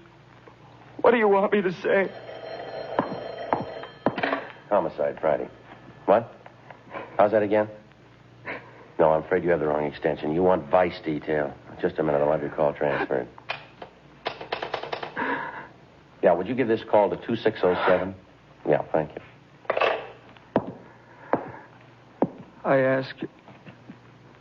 What do you want me to say? What do you want? It's pretty simple, Gordon. Just tell us what happened tonight, will you? She's dead, isn't she? Elizabeth? Yes, that's right. There's nothing else to say. I killed her. Why did you kill her, son? I'm not sure, really. I'm not. I think I felt sorry for her. I killed her, though. I know that much. You murdered the woman, but you don't know why? Yeah. I keep trying to remember. I can't. Doesn't seem real. You've been drinking, Gordon? Yeah. 2 or 3 days. We were going to have dinner tonight. We started drinking cocktails before. Quite a few. We never had dinner. What do you mean by we? The 2 of us. Elizabeth and I. Elizabeth Hoffman. Where were you drinking? I don't know. I'm telling you the truth. I keep trying to remember. No marks on the body, Gordon. None we could see anyway. How'd you kill her? I killed her. That's enough, isn't it? I murdered her. Please don't talk anymore. I'm sorry, son. That's not even half the story. You admit you killed a woman. You won't tell us why. You won't tell us how. They wouldn't let her alone. They kept hounding her. They drove her out of her mind. Come on, son. Snap out of it. That's not going to help any. All right, come on. Yeah. Now, what's it all about? What'd you have to do with it? I've known her for 10 years. She was my music teacher. Piano. Brilliant woman. Elizabeth was a real artist. You've been taking piano lessons from her for 10 years, is that right? Yes, sir. Elizabeth was arranging a concert tour for me. South America this fall. She said she was sure I'd be a success. I couldn't fail. Concerts in 8 cities, all over South America. We were going this fall. We were going to leave in August. Mm-hmm. That have anything to do with her death? I guess so, in a way. She did everything for me, and I had to kill her. Only one who believed in me. I can't tell you. Last 2 years, I didn't have any money to pay for my lessons. She didn't care. She even fed me, took care of me when I was sick once. She did everything for me. Now, you know, this is pretty hard to understand, son. She did everything for you, then why did you kill her? What makes you think that's important? She's dead and I killed her. You always ask why. It's not important how she died. It is to us. Now, how'd you kill her, Gordon? Why'd you take her body down to the freight yards? You should have known Elizabeth when she was alive. You never met a woman like her. Just wonderful. Talent. She was brilliant, understanding. Great woman, warm. No one like her, Sergeant. Great human being. She drank quite a bit, didn't she, Gordon? Yes. She drank. Reason for it, though. A lot of brilliant people. They drink once in a while. She drank more than that, didn't she? She had a reason for it. Who are you to sit in judgment on her? Elizabeth was a brilliant artist, great woman. Great.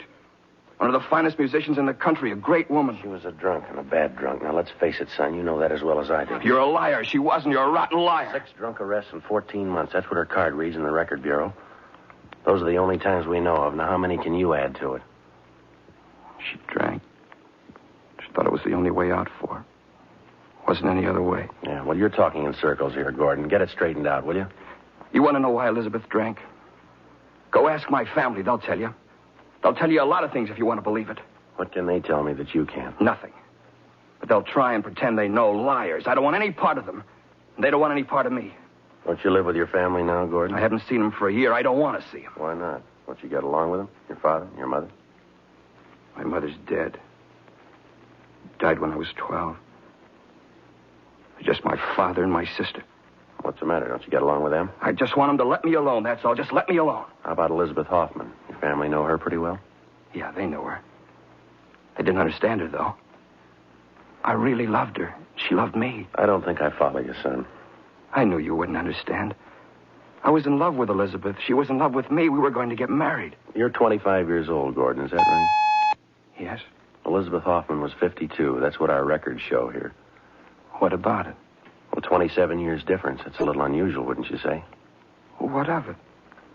Everything that's great is unusual. That's what makes it great. I loved her. Time didn't make any difference. A few years, what's that? I loved her more than any woman in the world. She meant everything. I didn't care if she drank. I didn't care if she was old. You don't stop being beautiful just because you grow old. Elizabeth was beautiful. Well, the drinking didn't help her much. I don't care about that. I'll still say it. She loved me and I loved her. Believe me, please, I loved her. All right, I believe you, son. Let me ask you this. Yes? You say you respected her. She was talented. You were grateful to her. She was generous. She made sacrifices for you, did everything for you that she could. Is that right? She loved you and you loved her. You were going to marry her. Yeah. This fall on the way to South America. Going to be married. What we always wanted. Elizabeth would have been so happy. So happy. Yeah, well, then why did you kill her? Joe? Yeah, Frank. See you a minute? Yeah. Sorry to interrupt you. Something I think you ought to know. Yeah. John and I checked the boarding house the Hoffman woman was staying at, checked her room. It's clean. Everything in order. Mm-hmm. Miss Miller had the room next to hers. Shook his place down, too. Anything? His bags were all packed. Looked like he was ready to go. Something else. Yeah. On the kitchen sink, bottle of poison.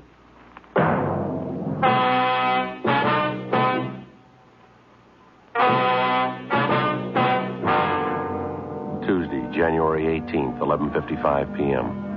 My partner, Frank Smith, and I continued questioning the murder suspect, 25-year-old Gordon Miller. While he freely admitted to the murder of his music teacher and fiancée, 52-year-old Elizabeth Hoffman, we still were unable to get him to give us a good reason for the murder. Whenever we put the question to him, he either refused to answer or he was evasive. We got the same results when we questioned him about how he killed the Hoffman woman, where he killed her. 12:20 a.m. The interrogation went on. But you ought to remember where you killed her, Gordon. You say the two of you left the rooming house, you stopped for some drinks, and you went for a walk. Where'd you walk? Down Arlington Avenue. We kept walking, and we turned off. We walked for a long time. Were you anywhere near the freight yards when you killed her? Can you remember that? No, I don't know. Like a nightmare. There's so much of it, I guess I don't want to remember. And what's the last location you can recall, Gordon? I mean, before you found yourself in the freight yards. Olympic Boulevard, I think. Someplace on Olympic. Kept walking and walking. I don't remember why. You remember packing your suitcases before you left the boarding house? Packing? Yeah, I think I do. Elizabeth and I talked about going away for a few days, someplace out of town. I think we're going to go tomorrow. They checked both your rooms, Gordon, yours and Elizabeth Hoffman's. They found your bags packed, but there was nothing about her room that indicated she was going away. Everything was in order. Can you explain that? I don't know. Maybe she didn't have time, hadn't gotten around to it.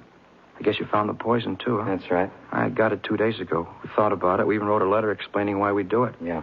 We didn't have the courage, though. Neither one of us. We talked about it and decided to forget it. I've told you everything. There isn't anything else to say. Friday? Yeah. Oh, all right, Jess. Send her in, please. You're Lillian Miller, is that right? Yes, that's right. I don't want to see her. I don't want to see her. She's your sister, Gordon. She wants to see you. Please, keep her out. I'll keep her away. Gordon? My name's Friday, Miss Miller. Come on in, please. Have a chair, won't you? Thank you. How are you, Gordon? It's been such a long time. How have you been? Chair, Miss Miller? Thanks. Poor kid, what is it, Gordon? What's the trouble about? Honey, what is it? Won't you even look at me? Get out of here. Let me alone. Get out. Please, Gordon, don't. I'm here to help you, honey. They called me tonight. They said you're in trouble. What is it? Let me help you, please. You can't help. She's dead. Now, will you go home? Elizabeth's dead. I killed her. No. Merciful God, no. Will you take her out of here, Sergeant? Tell her to go. You don't know what you're saying, honey. He's not in his right mind, Sergeant. I know he isn't. Please, Gordon, you have to let us help you. I called Dad before I left. He's on his way here now. We'll get you a lawyer. Don't worry, honey. It'll be all right. Everything will be all right. She's dead. Can you bring her back? You couldn't have killed her, couldn't you? Hounding her, torturing her. Why couldn't you let her alone? Why couldn't you let us alone? We only did it for you, Gordon, and we thought it was best for you. You fool. You fool. Say anything you want, Gordon. I don't care, but let me help you, please. It doesn't count what I am. Just let me help you. I'll get it.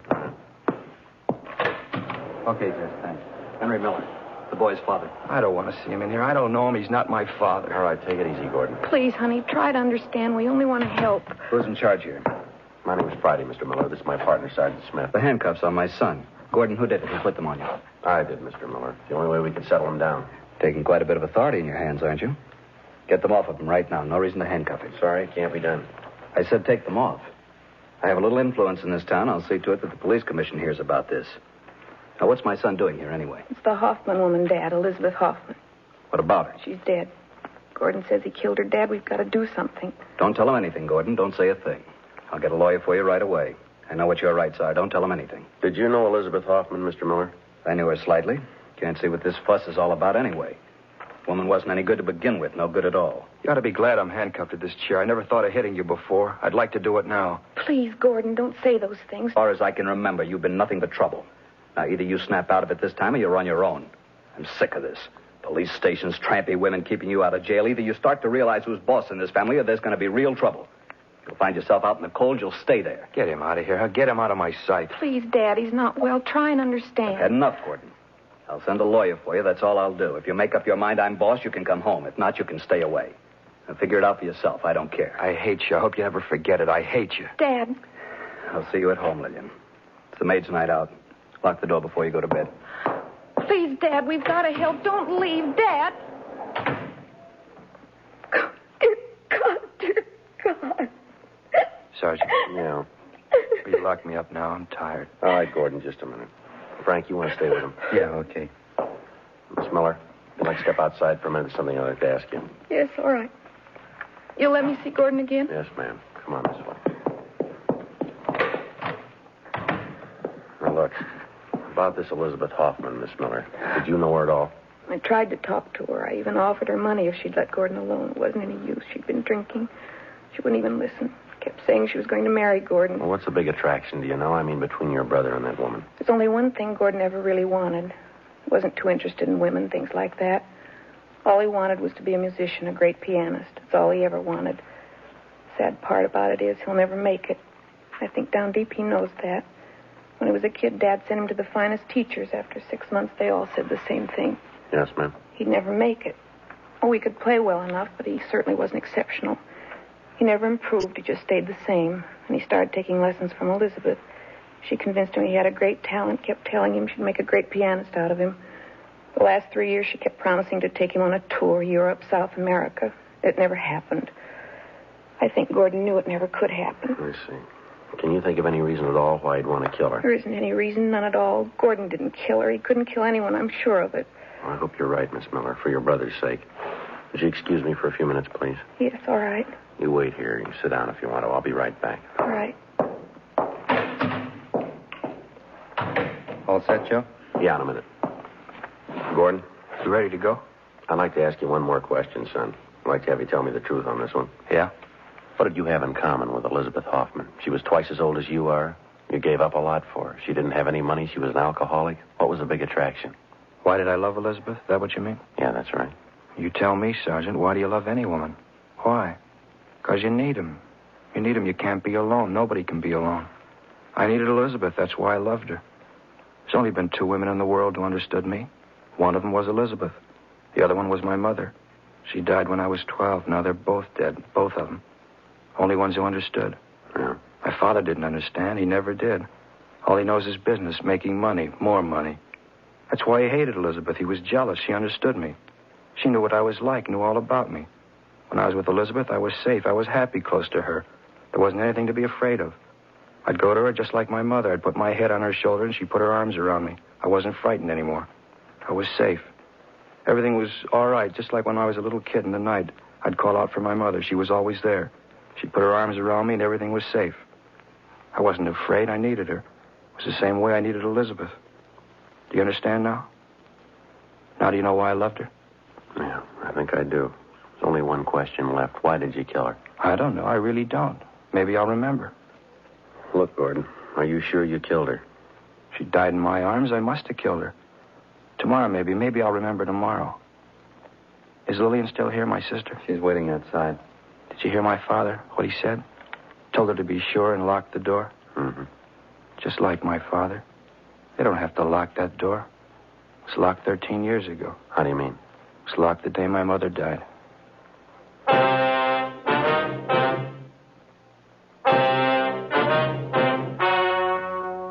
The story you have just heard was true. The names were changed to protect the innocent.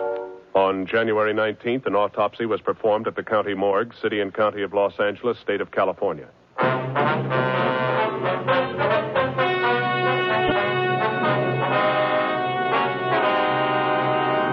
The results of the autopsy performed on the body of Elizabeth Hoffman showed definitely that she had suffered from a chronic heart condition aggravated by excessive drinking. Cause of death was listed as myocarditis, inflammation of the heart muscle. Gordon Miller was released from custody and completely exonerated of the death of Elizabeth Hoffman. 18 months later, he took his own life.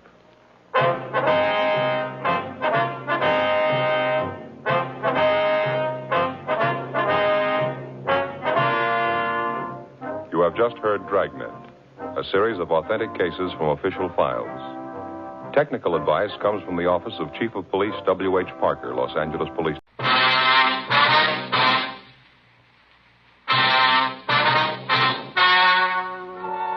The story you are about to hear is true. The names have been changed to protect the innocent. Fatima Cigarettes, king size, extra mild and soothing, brings you Dragnet on both radio and television.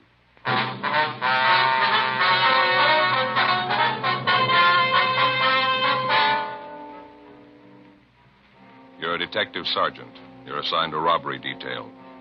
2 armed bandits hold up a restaurant in your city. The owner is slugged, beaten viciously. One of the bandits is shot. The other makes good his escape. Your job? Get him. Friends, the name Fatima has always stood for quality. Fatimas are distinctive, with a truly different flavor and aroma. And in king-size Fatima, you get an extra mild and soothing smoke, plus the added protection of Fatima quality. Remember, in Fatima, the difference is quality. Because of its quality, its extra mildness, its better flavor and aroma, Fatima continues to grow in favor among king-size cigarette smokers everywhere. Switch to Fatima yourself today. Ask your dealer for Fatima in the bright, sunny yellow pack. King-size Fatima. The difference is quality.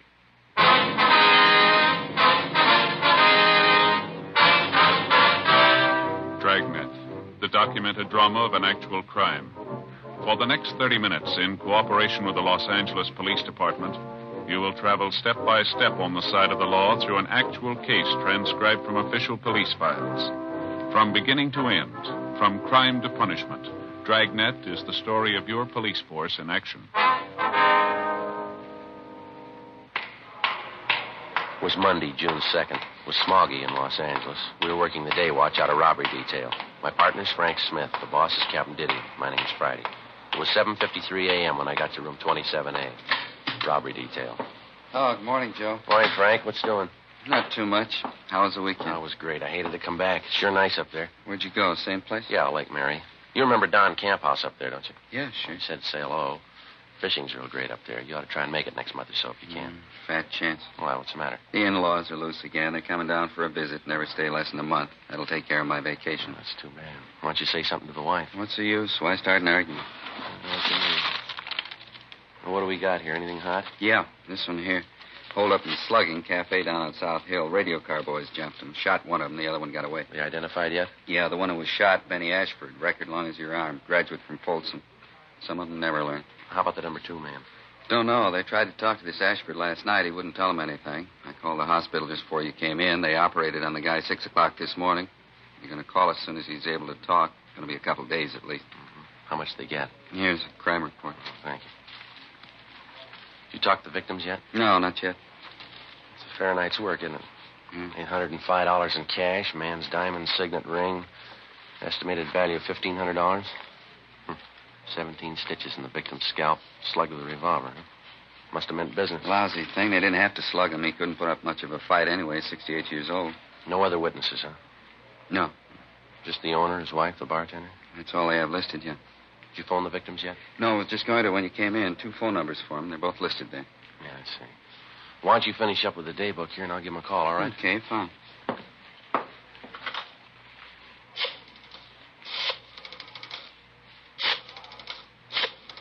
Here, you want a pencil?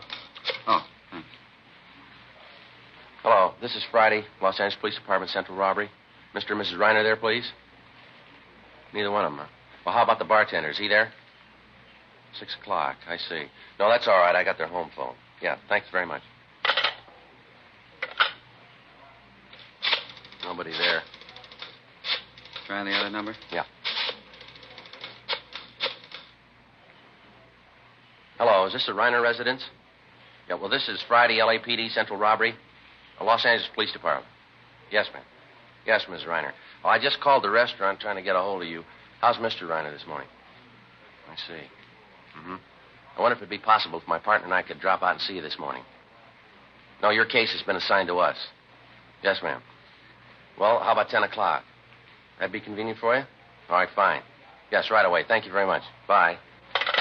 Well, I got it set up, Mr. and Ms. Reiner. Yeah? 10 o'clock this morning out at their home. How's the old man feeling? My wife says pretty rough. He lost quite a bit of blood. Big shock for an old man. It's too bad. She says he's still pretty hazy, but we can talk to him. One thing he remembers pretty well, though. Yeah? The face of the man who slugged him. 8:20 a.m. We finished making up the day book, and then we went over to the main jail to interview 2 other robbery suspects who'd been booked in over the weekend. We completed our 5:10 reports on them, and then we got in the car and drove out to the Westchester district to talk to the victims of the cafe holdup the night before, Mr. and Mrs. William Reiner. 9:55 a.m. We arrived at the Reiner home, and a small, gray-haired woman answered the door and asked us in. She identified herself as Mrs. Reiner. Come right into the living room, officers, and make yourselves to home. All right, ma'am. Thank you. You go very ahead, much. Sheriff. Hope you'll excuse the way the house looks. Everything's all upset. I haven't had a chance to do any picking up. It's perfectly all right, ma'am. We understand. I was up with my husband half the night. Head hurt him something terrible. It was almost 6 in the morning before he got to sleep. I hope this is enough to make up his mind for him. How do you mean, Mrs. Reiner? About selling the place. I've been after him for months to get rid of it. Business like that's for younger people. We're getting too old to keep it up. Besides, the doctor's been telling William he needs more rest, less worry. I see. Well, how's your husband feeling now, ma'am? Oh, not so well. He lost so much blood and his head's so sore. He's taking a nap right now. I expect he'll be awake in a few minutes. That's all right with you, isn't it, officer? Yes, ma'am. It's perfectly all right. We'd like to go over the thing with you anyway. Might possibly be something that you forgot to mention to the officers last night. Well, I told them everything. I'm sure I did. Maybe some of the details, Mrs. Reiner. Maybe some little thing that didn't seem important to you could mean a good deal to us. Well, I don't know. I thought I told them everything. Where do you want me to start? Well, when did you first notice the 2 hold-up men, Miss Reiner? When they come out of the back room. I guess they'd been hiding there. You noticed them earlier in the evening? I mean, were they customers in your place? Well, I'm not sure, but I think so. Where were they served? Was it in the restaurant or were they in the bar? Well, there again, I'm not positive, but I think it was in the bar. I think I served them 2 bottles of beer. You don't happen to remember what you did with those 2 bottles, do you, ma'am? Possible we may be able to lift some prints off of them. No. The officers asked me that last night. It wouldn't do any good. You see, I was the only one who touched the bottles. We used the regular big mugs, and I poured the beer for them. Neither one of them touched the bottles. Now, how about the man who escaped, Miss Reiner? You remember him pretty well, do you? What he looked like, I mean? Oh, yes. Yes, he's the one who did all the talking. He's the same one who hit my husband, too. What did he look like, ma'am? How old would you say he was? Oh, I don't know. I think I'd say he was in his late 30s, yes. How tall, ma'am? Well, my husband's 5'9", and I'd say the man was 2 inches taller than him. He's huskier, too. I'd guess about 175 or 80 pounds, a very strong-looking man. Do you remember what he was wearing, Miss Reiner? It was a tan sports coat, I think, and green slacks, light green, and a dark brown hat. Did you notice anything unusual about him? I beg your pardon? Anything outstanding about him? Anything that was different? Say a scar, a mole, tattoos, anything like that? No, not that I could notice. What was the first thing this man said to you and your husband, ma'am? Well, he said it to all 3 of us, me and my husband and the bartender. That's George O'Leary. He's been with us for years. He's a good bartender, if he'd only stay sober. Yes, ma'am. What was the first thing the hold-up man said? Well, he's the same one that hit my husband, you know. He said in a real loud voice, he said, "This is a stick-up. Get your hands up high and keep 'em there." Well, what happened then, ma'am? We put our hands up for George. That's the bartender, you know. Scared him so bad he dropped a full bottle of bourbon. Bonded, too. Broke all over the floor. George isn't well. That's why he drinks. Well, what did the hold-up men do after they had you raise your hands? Well, that one that hit my husband, he told the other man to go behind the bar and get the money. It was all spread out on the bar. William and I was just checking the register when it happened. Let's see. Would you go on, please? Well, after they got the register money, they put it in our bank bags, and then they went through my purse and through my husband's wallet and through George's wallet, too. They took George's last $1.50. Got $805 in all. Cash, I guess you knew that. Yes, ma'am. What happened after that? Jenny, Jenny, where are you? Oh, will you excuse me, officers? My husband. Yes, ma'am. Go right ahead. I'll just see what he wants. I think he'll be able to talk to you now. All right, ma'am. Frank, do you remember to bring that mug book? Yes, it's out in the car. That's good. We can leave it here with the Reiners. Pick it up later tonight. Huh? Okay, you want me to get it now? No, let's wait and see how he is. Officers, would you like to come back here? Officers? Yes, ma'am, we're coming. Jenny, would you pull up chairs for the officers? Oh, why, surely. Officers, this is my husband, Will. How do you do, Hello. sir? Here you are, Sergeant. Thank you very much. You catch the other man yet? The one who hit me? No, sir, not yet. That's why we're out here. We know that you don't feel too well, Mr. Reiner. We'll try to keep it short. No, I sure don't. I guess Jen told you. My head's killing me. Poor girl. I kept her up most of the night, I guess. Sure a fine nurse, Jen. She didn't get any rest at all. Yes, sir. Well, she was just telling us about the holdup last night, sir, how it happened. I was telling them how they got the money, Will. I didn't explain about your ring, though. Do you want to tell them? It was the worst part of the whole thing. I'd rather have lost anything but that ring. How's that, sir? Some kind of a keepsake? It belonged to my dad. Diamond Signet. Stone wasn't perfect, but money sure can't replace it. Yes, sir. I remember when Dad gave it to me. It was just a couple of days before he died. It was his ring. Been the family way back. Which one of the holdup men took the ring, Mr. Ryan? The same one hit me. The one got away. After they took all our money, he came over to me and said, "Give me the ring. Hand it over." I told him I couldn't get it off my finger. Well, what did you do then, sir? Slapped my face. Said if I couldn't get the ring off, he could. Said if he had to, he'd cut it off. I pleaded with him. I told him what it meant to me. It didn't do any good. I see. When I didn't give him the ring right away, he brought that gun down right on top of my head. Hit me as hard as he could. I don't remember too well after that. You think you'd recognize the man if you ever saw him again, Mr. Reiner? I'll never forget him. I sure hope you find the ring, officer. Jen and I have been through some tough times together. I guess at one time or other we've either sold or pawned everything we owned. But we never let go of that ring. Never did. Not until last night. Isn't that right, Jen? Yes, that's right, Will. Well, we'll do all we can to get it back for you, Mr. Reiner. Now, about this man who got away, can you remember anything outstanding about him at all? Anything unusual? No, I don't think so. He had mean-looking eyes. I remember that much. Yes, sir. Kind of the smart-aleck type, I guess. Kept twirling his gun around in his hand, on his finger, you know. Mm-hmm. I was scared to death he was going to go off. So was George. He's our bartender.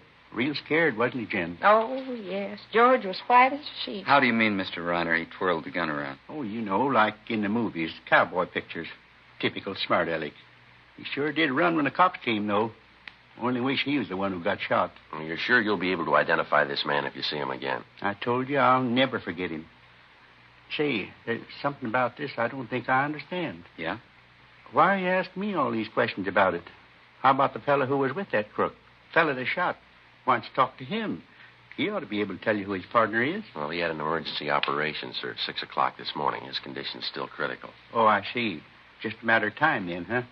I mean, when he recovers, you'll be able to talk to him. You'll find out what you want to. Well, there's only one hit, sir. Whether he recovers or he doesn't recover. Yes? Either way, we can't depend on him.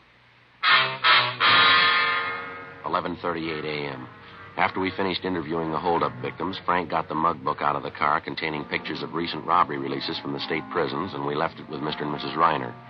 We instructed them that if they succeeded in identifying any one of the pictures, to take down his name and prison number and call our office immediately. We told them we'd be back later that afternoon. 11:50 a.m. We left the Reiner home and drove down to the scene of the robbery, the restaurant on South Hill. When we got there, Officer Walmsley from Leighton Fingerprints was just leaving. He told us that he'd been unable to raise any legible prints at the back window where the number 2 suspect had escaped. Frank and I checked over the scene, then we headed back for the office. There were half a dozen messages for us in the book. One of them was to call State Parole Officer Fred Galloway at his office on South Broadway. Frank put in the call, and Galloway said he'd be right down. He thought he had something for us. 1:05 p.m. Galloway met us in the squad room and briefed us on some of the information that he'd received earlier that morning from one of his parolees. It concerned the wife of a former holdup man who now was wanted by Galloway for violation of parole. He told us the wife had rented a car from a U-Drive lot in Santa Monica and that supposedly the ex-con and his wife were planning to leave the city. What's the tie, Fred? How's it figure in for us? I was talking to Chandler this morning. He happened to mention the holdup you're working. This fellow answered the description of the one who got away. What was that name again, the ex-con? Ernest Morgan. Your L.A. number 178435. Folsom number is 12968. The reason I got pepped on is the thief could have hurt his leg jumping out of the back window of the bar. You figure he could have? Yeah, easily. It's a good 35-foot drop. Why, Fred? Well, my informant says that Ernie Morgan has a bum foot. Hurt it so bad he can hardly walk on it. Says he saw Morgan day before yesterday. His leg was all right then. Sounds like a good one to get off the street, huh?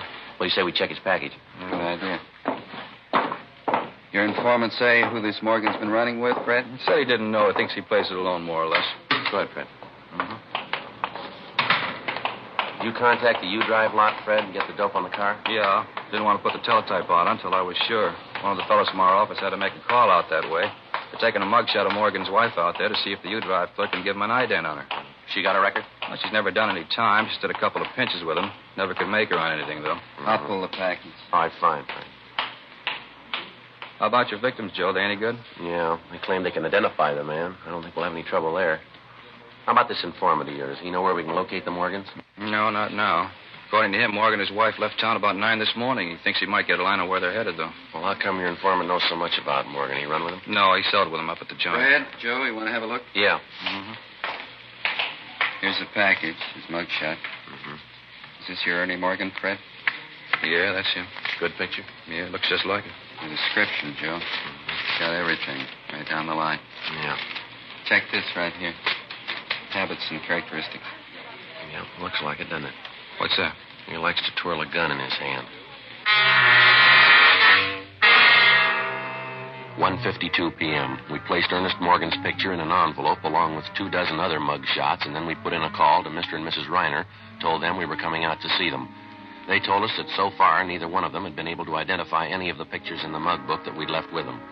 Fred Galloway went back to his office, and we told him we'd notify him the minute we got a positive identification. 2:25 p.m. We drove back to the Reiner home. The old man was still in bed. Been all the way through this book of yours, officer. Couldn't find one who looked like the man, could we, Jen? No, his picture's not in there, Sergeant. We're sure of that. I say, well, we've got some more of them here, folks. I'd like to have you look through them if you don't mind. See if you can identify one of them. Yes, all right. Jen, would you fix this pillow back here for me, please? Oh, yes, of course, dear. There. There you are. Thank you. You see any picture in the book that resembled the man at all, sir? No, I didn't. None of them. Wasn't one who looked like him. Well, here you are. See if any of these pictures look familiar to you. Thank you, sir. Jen, you want to sit here by me? We can see them together. All right, Will. Let's see now. Oh, my, look at this one, Will. Doesn't he look like a mean one? Mm-hmm. Hey, look at this one, Jen. Look at him. Think he's a college graduate, wouldn't you? Oh, my, yes. Officer, this young man here, what did he do? Let me see that, man. Oh, yeah, it's Marty Lee, hold up and murder, Miss Reiner. Shot and killed an elderly lady. She ran a candy store. Oh, my, can you feature that? Such a clean-looking boy. Never believe, would you, Will? Takes all kinds, I guess. Let's see now. No. No. No. Let me see, Will. Oh, no, that's not him. No. No, we've been through these already. Have you some more, officer? No, that's all, Mr. Reiner. You sure the hold-up man's picture isn't in there? No, sir. I looked at them all pretty carefully. I didn't see him. Did you, Jen? No, I didn't see him. Was his picture supposed to be in here? Well, we thought so, ma'am. Let's see. Here, how about this one? Does he look familiar to you? Jen? No, I don't know. Maybe not. We serve so many people every night. Are you folks sure you'll recognize the hold-up man when you see him? Oh, yes. yes. Of course, yes. Well, just one more question here, Mr. Reiner. Yes? Now, are you absolutely sure this is not the man who held you up and slugged you last night? Yes, I'm sure. It's not the man.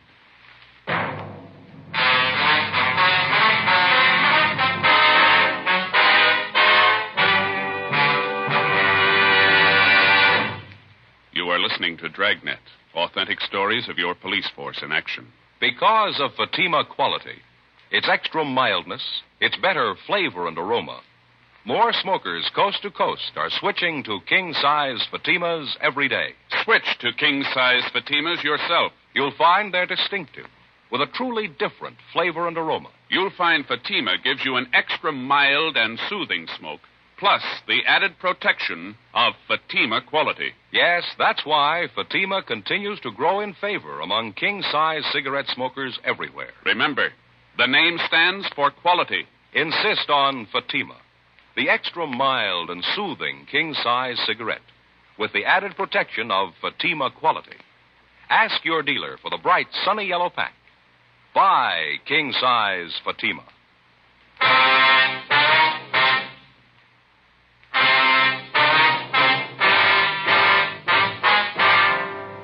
Monday, June 2nd, 2:45 p.m. After the victims, Mr. and Mrs. Reiner, failed to identify Ernest Morgan as the robbery suspect, Frank and I got in the car and drove back to the office.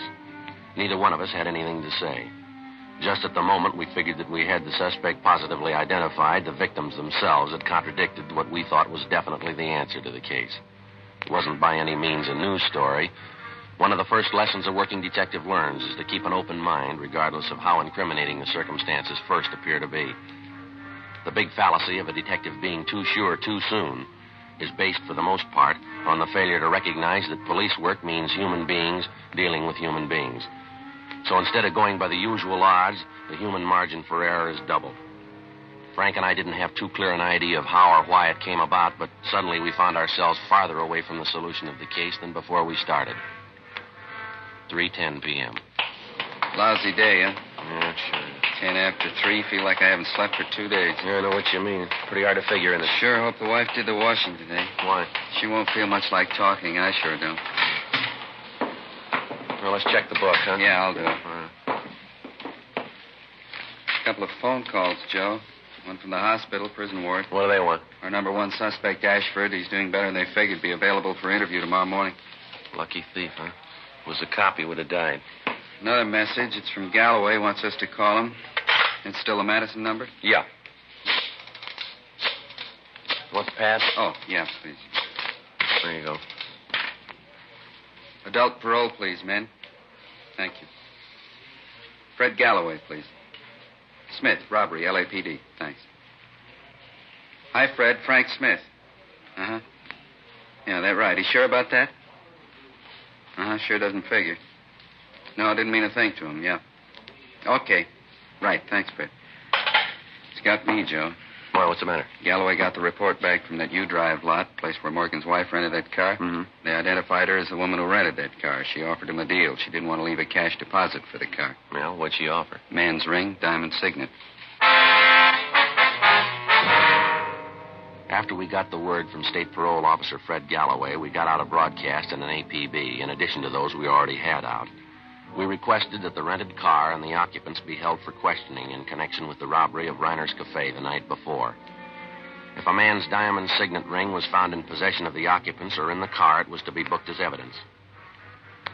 The following morning, Frank and I interviewed our number one suspect, Benny Ashford, in Ward 13,400 at General Hospital Prison Ward. Because he had the idea his partner had run out on him and taken the money with him, that he'd let him down, Ashford was in a fairly cooperative mood. After talking with him for a little more than 20 minutes, he named Ernest Morgan and identified his mugshot as his companion in the robbery of Reiner's Cafe. He also told us the holdup was Morgan's idea and that Morgan had told him the job would be a pushover. We asked him where he thought we might locate Morgan, and he told us our best bet was Las Vegas, Nevada. Supposedly, Morgan had a good friend in Las Vegas, an ex-con by the name of Harry Breen. Frank and I went back to the office where we met with Inspector Farnan and Captain Didion. At 1:30 that afternoon, according to instructions, Frank and I signed out a trip car and headed out U.S. Highway 91 for Las Vegas. We checked in at the Las Vegas Police Department a few minutes before 8:30 that night. The alleged friend of the suspect, Morgan, Harry Breen, had already been taken into custody by Las Vegas officers on the request of Captain Didion. We began questioning Breen, and he readily admitted that he was acquainted with Morgan. All right, how long ago did you see Morgan?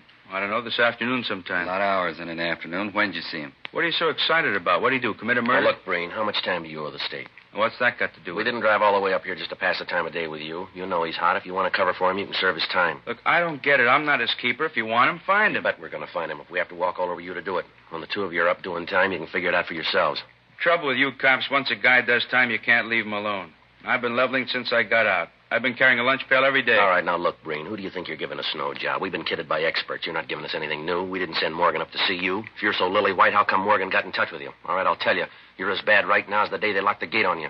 You're never sorry for what you've done. You just moan because they caught you. Save that act for the jury, Breen. We're not going to buy it. Now, what about it? Where is he? Wait a minute, huh? What are you so sore at me for? I didn't rob anybody. Who said you did? You must have been talking to Morgan. All right, I have. I told you I talked to him. He came around this afternoon. Now, get off my back. What do you want? He's hot. He wanted to cool off. Where's he now? I don't know. Well, look, how should I know? He came around with his wife, asked for a favor. I couldn't do it. I just got married. My wife's a square. I told her about it. She wouldn't go for it. The guy's a big crybaby anyway, trying to tell me how we ought to stick together. He's never done a favor for me. You see the car he was driving, Breen? Yeah. Convertible coupe Packard. California plates. How'd you notice? You got the license number? No, he asked me where he could get some cold plates. I figured it was hot. You get him any plates? Look, I wouldn't know where to get them. I already told you. I've been leveling ever since I got out. There's no use kidding. I couldn't do any more time. I'm too old. One more trip and I'm through. I'm really through. I got a good wife. She works every day. I don't want to lose that. All right, Breen. You take your choice. What do you mean? Who do you like the best, Morgan or your wife? What about it? All right, you got it. The suspect's friend, Harry Breen, went on to admit that during the conversations he'd had with Ernest Morgan that afternoon, Morgan had told him that he and his wife were going to San Francisco. There, supposedly, they would contact a man by the name of Baker Harrison, who operated a restaurant out by Hunter's Point. He said the Morgans had told him that they planned on driving at night only to lessen the chances of the police spotting their car. We immediately got in touch with Inspector George Haig of the San Francisco Police Department and notified him of the latest developments in the case. He told us he'd read our teletypes and said that he'd placed the restaurant operated by Baker Harrison under immediate surveillance. We told him we'd leave early the next morning for San Francisco after we'd gotten a few hours' sleep. Before we turned in, we got off a teletype to Captain Didion, bringing him up to date on what had happened and what our plans were. The next morning at 6:30, Frank and I left Las Vegas for San Francisco.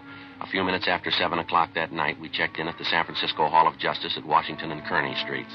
Inspector Haig was waiting for us. He informed us Harrison's restaurant out at Hunter's Point was still being covered, but so far, Morgan and his wife had failed to put in an appearance. Along with Inspector Haig, Frank and I drove out to the restaurant and joined the detail that had the place under surveillance. 9:05 p.m., no sign of the suspects. 10 p.m., 10:30, 11 o'clock, midnight, still no sign. We waited. How about this fog? I sure wish I brought my top coat. I'm freezing. Yeah, if they don't show pretty soon, we're going to have to pull in closer. I can hardly see the door to the restaurant over there. Smell that hot coffee. Sure could use a cup right now. Look at that fog out there, Frank. Can't tell where the bay leaves off and the fog begins. Wait a minute, Joe. Yeah? Car pulling up. Convertible. Yeah. It's Packard. Wait till they get in the light. We can see him better. A man getting out, heading for the restaurant. Yeah, it looks like him. Come on. Yeah. Somebody else in the car. It's a woman. Haig's got it covered. George is with him. All right, let's hustle it. Come on. Passing under the light. It's him, Joe. Yeah. All right, hold it. Right where you are, police officers. What's the matter? What do you want? All right, hands up in front of you. Get them up high. All right, I got him up. What's it all about? What's the trouble? Frank, you want to shake him? Yeah. Come on, keep those hands up and stand still. I'm standing still. Is this a shakedown or what? I haven't done anything. Nothing doing, Joe. Clean. His hands aren't. Your right hand, mister. Let's have a look at it. All right. Still don't get this. There, what about it? That ring on your finger. Where'd you get that? It's mine. Why? I had it a long time. Diamond signet, a little big for you, isn't it? Doesn't quite fit. What are you getting at? What's my ring got to do with it? Where'd you get it? Crap game. I won it in the crap games down in Las Vegas. I won at gambling. Is that right? Yeah, a bunch of guys up in the hotel room shooting a little crap. Just a gamble I won. You sure of that, are you? Of course I'm sure. Just a crap game. I took a gamble I won. No, you're half right, mister. Yeah? You gambled, but you didn't win.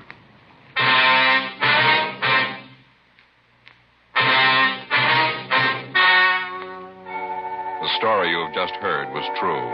The names were changed to protect the innocent. On August 8th, trial was held in Superior Court, Department 89, City and County of Los Angeles, State of California. In a moment, the results of that trial. And now, here is our star, Jack Webb. Thank you, George Fenneman. Friends, because you know what you're looking for in a king-size cigarette, all we ask you to do is compare Fatimas and then make up your own mind. You'll find Fatimas are distinctive, with a truly different flavor and aroma. You get an extra mild and soothing smoke, plus the added protection of Fatima quality. Smoke king-size Fatima. I'm convinced you'll agree that the difference is quality.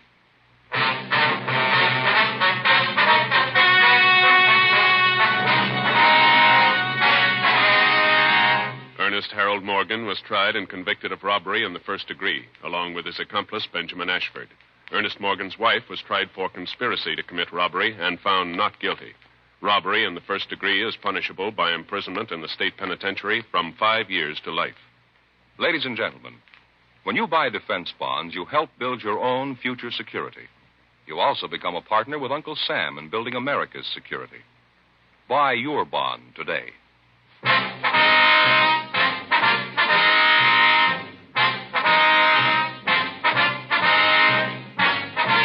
You have just heard Dragnet, a series of authentic cases from official files.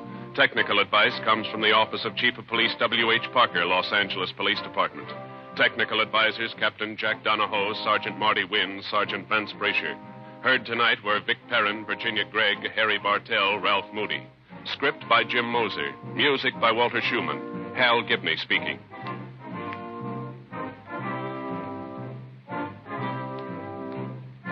King Size Fatima has brought you Dragnet, transcribed from Los Angeles.